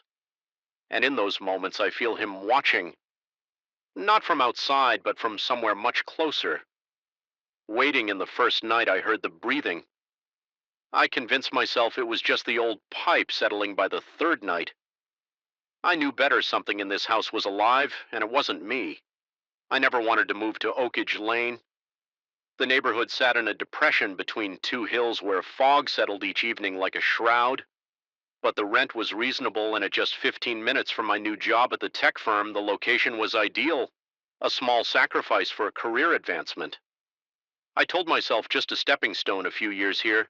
Then I'd buy something better, something with history that didn't feel wrong. The property manager, Ms. Reeves, had seemed oddly eager to have me sign the lease. Looking back, I should have questioned why such an affordable house had remained vacant for months, in a neighborhood where properties typically moved quickly. When I asked about previous tenants, she muttered something about a job relocation and diverted the conversation to the updated kitchen appliances. During the first week, I attributed the strange occurrences to settling into a new place. The misplaced coffee mug I was certain I'd left by the sink appeared on the dining table. The bathroom door I always left open was closed when I returned from work. My glasses relocated from the nightstand to the kitchen counter, all easily explained away by stress and distraction from the new job. Then things escalated. I've always been methodical about certain habits. checking that windows are secure before leaving, turning off lights before bed. So when I returned home to find the guest room window latched shut despite distinctly remembering cracking it open that morning to air out the musty smell, a chill crept up my spine, not forgetfulness, something else. The house itself was unremarkable. A modest three-bedroom ranch built in the early 90s, nothing about its architecture suggested anything sinister. No Victorian turrets or creaking floorboards from centuries past, just beige walls, laminate countertops, and that persistent smell of dampness I couldn't seem to eliminate. Regardless of how many candles I burned after 3 weeks, I finally approached the property owner. Mr. Davenport was a thin man with perpetually damp palms who lived across town when I mentioned the oddities I'd been experiencing. His smile tightened at the corners, a nervous tic pulling at his left eye. He claimed such things were common in houses built in that particular development, something about settling foundations and an underground stream that caused electrical fluctuations. I pressed him about previous tenants having similar experiences, and his response haunts me. Still, he didn't deny it, only said that some people are more sensitive to their environments than others, before suggesting I invest in a carbon monoxide detector. The conversation ended with his uncomfortable laughter and an assurance that there was nothing to worry about. But there was one Tuesday evening I arrived home after a particularly grueling day at the office. The autumn sun had already set, and the house loomed dark against the night sky. As I approached the front door key in hand, I noticed something that made my blood run cold. A light was on in the guest bedroom, the room where things moved most frequently, where I stored boxes still unpacked and books I hadn't shelved. I hadn't been in that room for days, and I certainly hadn't left any lights on when I departed.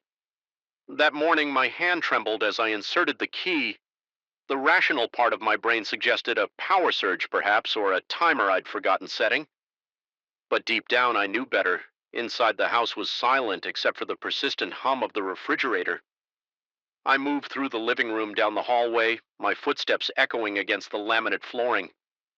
The guest room door stood slightly ajar, yellow light spilling onto the hallway carpet. I pushed it open fully, half expecting to find an intruder. The room was empty, books I'd stacked neatly against the wall. Now formed a bizarre spiraling pattern on the floor. My heart pounded against my ribs as I stepped into the room. The light came from a small desk lamp I didn't recall plugging in. Beside it sat an old leather-bound journal I'd never seen before. I approached cautiously, sweat beading on my forehead. Despite the chill, the journal was weathered, its spine cracked with age. When I opened it, I found page after page of frantic handwriting, the script changing periodically as though written by different people. The entries described experiences eerily similar to my own objects relocating electronics, activating independently the persistent feeling of being watched. The final entry, dated just 6 months earlier, contained 4 words. "It knows I'm leaving that night," marked the beginning of true terror. I couldn't bring myself to sleep in the house with that journal, so I drove to a motel and paid for a room with the last of my cash reserves the next morning. Blur-eyed and questioning my sanity, I returned. The journal was gone. In its place sat my missing watch, the one I'd been searching for since moving day. I considered moving immediately, but financial reality kept me trapped. The security deposit and first month's rent had depleted my savings, and the new job's first paycheck wouldn't arrive for another week. I was stuck, at least temporarily. I began documenting everything. Took photographs of rooms before leaving for work, only to return to subtle changes. A chair shifted 6 inches to the left. Books rearranged on shelves, my coffee cup moved from the kitchen to the bathroom sink. I installed a basic security camera in the living room, but the footage showed nothing unusual except for occasional static interference around 3:18 a.m. Every night, sleep became elusive. I'd lie awake listening to the house settle or whatever was occurring behind the walls. Sometimes I heard scratching inside the drywall like rodents skittering between studs, but no exterminator could find evidence of infestation. The worst were the nights I woke to the sound of breathing outside my bedroom door. Not heavy or menacing, but soft, measured, patient, as though someone stood just inches from the wood waiting my throat would constrict, heart hammering so loudly I was certain whatever stood outside could hear it. The digital clock always showed the same time. 3:18 a.m. during one such episode paralyzed with fear beneath my sheets. I watched the doorknob turn slowly, metal gleaming in the dim glow of my alarm clock. The door remained locked. I'd taken to securing it with both the regular lock and a rubber door's stop, but the deliberate motion of the handle left no doubt. Something wanted in, I began spending nights elsewhere whenever possible, crashing on a coworker's couch under the pretense of late-night projects or claiming my house was being fumigated. But I couldn't escape completely my financial situation. Demanded I return eventually one night, desperate for answers. I forced myself to stay awake until 3:18 a.m., armed with nothing but a flashlight and waning courage. I positioned myself in the hallway, determined to confront whatever had been terrorizing me as the digital clock on my phone ticked toward the dreaded time. The temperature plummeted, my breath formed visible clouds in the suddenly frigid air at exactly 3:18. The electricity failed. Total darkness enveloped me save for the weak beam of my flashlight. The silence was absolute. Not even the refrigerator hummed. Then came the breathing, not from outside my bedroom door this time, but directly behind me. I spun around, flashlight beam cutting through darkness, illuminating nothing but empty hallway. Yet the breathing continued, moving now, circling me. The beam caught something, a distortion in the air like heat waves rising from summer pavement. The outline of a figure, transparent but undeniably present. My legs weakened, knees threatening to buckle. I backed toward the front door, never taking my eyes from the shimmer in the air. It followed, maintaining distance, not aggressive, but interested. Studying me as I had been studying it, I fumbled with the deadbolt fingers, numb with terror as the lock clicked open. The presence surged forward. The temperature dropped further. Frost crystallized on the walls. My flashlight flickered and died in the pitch darkness. I felt it, a cold pressure against my chest, like fingers pressing directly through skin to clutch at my hammering heart, a whisper directly in my ear. Stay. I bolted through the door and drove aimlessly until dawn, gulping coffee at an all-night diner while my hands trembled uncontrollably. When morning came, I called in sick to work and visited the county records office. Instead, the land records revealed nothing unusual about the property. No tragic deaths, no mysterious disappearances. Built in 1992, the house had seen a succession of short-term occupants, none staying longer than 8 months. The property changed hands, frequently sold at increasingly reduced prices. I was about to leave when the clerk mentioned something peculiar. Before the development was built, the land had housed a research facility owned by a now-defunct pharmaceutical company. There were rumors of sleep studies, experimental treatments for parasomnia and night terrors. Nothing confirmed, just local gossip from decades past that evening. I returned to the house with a plan. I wouldn't be driven away like the others. Instead of running from the presence, I would acknowledge it. I sat in the center of the living room as darkness fell. No lights, no protection beyond my own resolve. Hours passed in silence at 3:18 a.m. The familiar cold descended. The air shimmered across from me, condensing into that vague human outline. I know you're here, I said, voice steadier than I felt. This is your home too, but it's also mine. Now the presence remained, breathing audible in the stillness. I'm not leaving. I continued. So we need to establish boundaries. The shimmering figure drifted closer. My body screamed to run, but I remained seated, fists clenched against my thighs. You can stay in the guest room. That's yours. The rest of the house is mine. No moving my things, no lights after midnight, no standing outside my door. The temperature fluctuated wildly, freezing one moment, uncomfortably warm the next. The shimmer expanded, filling my vision, then contracted to a pinpoint of dense black space. Not absence of light, but absence of everything. I don't know how long we remained in this standoff. Eventually, I must have fallen asleep from sheer exhaustion. I woke at dawn, still sitting upright on the living room floor, neck stiff and limbs aching. That was 2 months ago. We've reached an understanding of sorts. The presence and I, it keeps to the guest room mostly, though I occasionally glimpse that distortion in peripheral vision elsewhere in the house. My possessions remain where I leave them. The lights stay off after midnight. Sometimes I hear it breathing behind the guest room door. I never open it anymore. The strangest development came last week when Mr. Davenport called to check on me. He seemed surprised, almost disappointed to hear I was still living in the house. When I mentioned I'd come to an arrangement with the place, a long silence followed before he muttered something about the house, finding another keeper. I don't know what he meant. I don't want to know. I could leave, I suppose, find another apartment. Lose my security deposit, stretch my finances to breaking, but something holds me here beyond economic necessity. The presence hasn't shown any malevolence since our agreement, only curiosity, perhaps even loneliness. And lately I've been wondering when I leave for work each morning, does it watch from the windows counting the hours until my return? Does it listen for my key in the lock with the same anticipation I once felt coming home to family? I still lock my bedroom door each night. But sometimes in those blurry moments between sleep and waking, I find myself listening for the soft breathing in the hallway. Not with fear, but with the comfort of knowing I'm not alone in this house that exhales in perfect rhythm with whatever waits beyond my door. The stain spreads.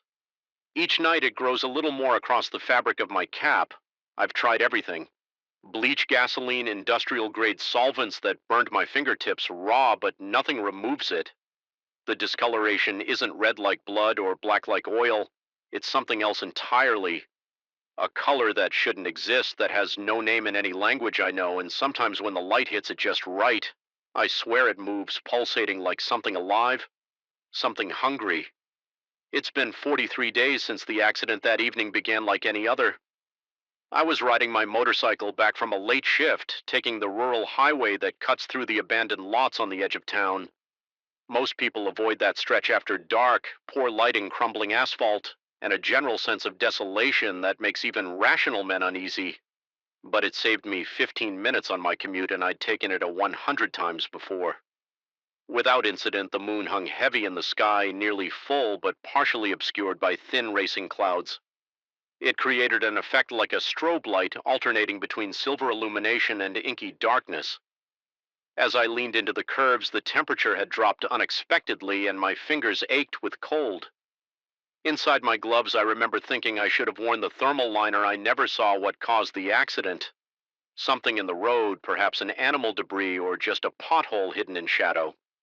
My front wheel caught suddenly and the bike kicked violently to the right. Years of riding experience triggered an automatic response, but it wasn't enough.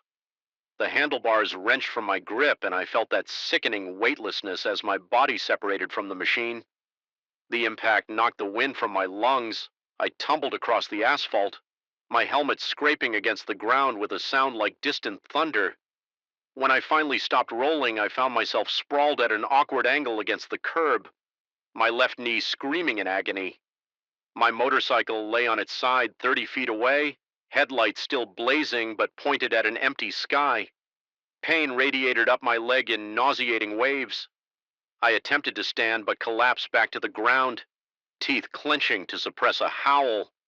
The highway stretched empty in both directions. No cars, no lights except for my fallen bike and the inadequate street lamp spaced too far apart. I fumbled for my phone, but the screen had shattered in the fall. Useless, that's when I felt it. A subtle change in air pressure, the peculiar sensation of no longer being alone. I didn't hear footsteps one moment. There was only me, my damaged bike, and miles of deserted road. And the next a figure stood at the periphery of my vision, a man in faded jeans and a worn canvas jacket, his face obscured by an old-fashioned cap. Not the modern snapbacks or baseball caps you see everywhere, but one of those vintage flat caps, the kind working men wore in the 1940s. He didn't speak. I called out asking if he had a phone, but he remained silent. He simply gestured toward me, then extended his hand. His movements were oddly fluid, almost too smooth to be natural. Despite the pain in my knee and the growing unease in my chest, I accepted his help. His grip felt wrong. Not cold exactly, but absent of the expected warmth that comes from living flesh. It reminded me of touching the surface of a pond on a windless day. There was substance there, but it yielded in ways that seemed to defy physical laws. The man helped me to my feet and supported my weight as I limped toward my motorcycle. Together, we righted the bike and wheeled it to the shoulder all the while. He never uttered a word, never showed his face clearly. I kept trying to engage him in conversation, asking his name, thanking him, questioning where he'd come from. But he responded only with gestures, a tilt of his head, a wave of his hand.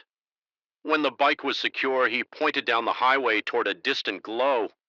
The gas station about a half-mile ahead. I nodded my understanding and he stepped back, still facing me but with his features hidden beneath the shadow of his cap.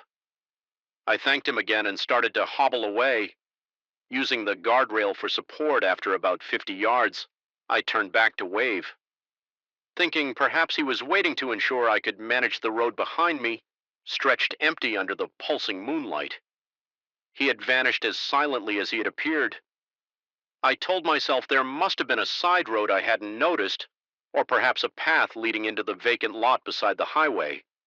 The alternative that he had simply disappeared wasn't something my mind was prepared to accept. It took me nearly 40 minutes to reach the gas station, my knee throbbing with each step. The attendant looked up from his magazine as I pushed through the door, his expression shifting from boredom to concern. He asked what had happened, and I explained about the accident and the silent man who had helped me. The attendant's brow furrowed. He'd been on shift since 6 p.m., he said, and hadn't seen a single person walking along that stretch of road. No cars had stopped, and no one wearing an old cap had come by the station. According to him, I was the only person to pass through in the last 3 hours. I might have dismissed his statement. After all, the man could have gone in another direction, but something in the attendant's expression made my skin prickle. He looked at me, not with skepticism, but with an unsettling blend of pity and fear. When I pressed him for a clarification, he merely shook his head and reached for the phone to call me a tow truck during the wait.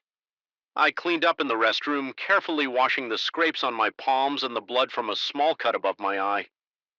My cap had survived the crash relatively intact, a worn canvas thing. Not unlike the one mysterious helper had worn. I noticed it had picked up a strange stain near the brim, a discoloration I couldn't quite place. Not blood, which would have been dark red, and not oil, which would have been black. This was something else, something that seemed to shift color, depending on how the fluorescent light hit it. I assumed it was just dirt from the roadside and stuffed the cap in my jacket pocket. The tow truck arrived an hour later. The driver helped me load my damaged motorcycle, and I rode in the cabin back to my apartment complex. My mind replaying the strange encounter over and over by the time I crawled into bed that night. Exhaustion had overtaken my unease, and I dismissed the entire experience as shock and adrenaline playing tricks on my perception that should have been the end of it. 3 days later, I noticed the stain on my cap had grown what had been a small discoloration near the brim, now spread across nearly an inch of fabric, and it had changed somehow deeper, more vibrant, with edges that seemed to pulse slightly when viewed from the corner of my eye. I tossed the cap into the washing machine with my other laundry, using extra detergent for good measure when I retrieved it. Later, the stain remained unchanged. Impervious to the industrial strength cleaner, over the following weeks, I tried everything to remove it. Specialized stain removers, bleach, even gasoline, but nothing worked. And all the while it continued to spread, advancing across the fabric like an infection. Dreams came next, vivid nightmares that left me gasping awake in sweat. Soak sheets, always the same sequence. I'm riding my motorcycle down that empty highway, but the road stretches endlessly before me. The moon pulses overhead, growing larger with each flash until it fills the entire sky with sickly light, and always in my rearview mirror a figure follows. Walking at first, then running with impossible speed, wearing that old-fashioned cap pulled low over features I can never quite see. I wake just as he reaches for me. The dreams might have been manageable if they had remained confined to sleep, but soon I began experiencing moments of discontinuity during my waking hours, brief flashes where reality seemed to stutter like frames missing from a film reel. The first incident occurred while I was shopping for groceries. One moment I was selecting apples, and the next I found myself in the parking lot with a cart full of items I didn't remember choosing. 20 minutes had vanished, erased from my memory. These episodes increased in frequency and duration. Sometimes I'd wake up in strange locations, A park bench across town, the lobby of a hotel I'd never visited once, even standing before the guardrail at the exact spot of my accident with no recollection of how I'd gotten there. More disturbing were the changes to my apartment,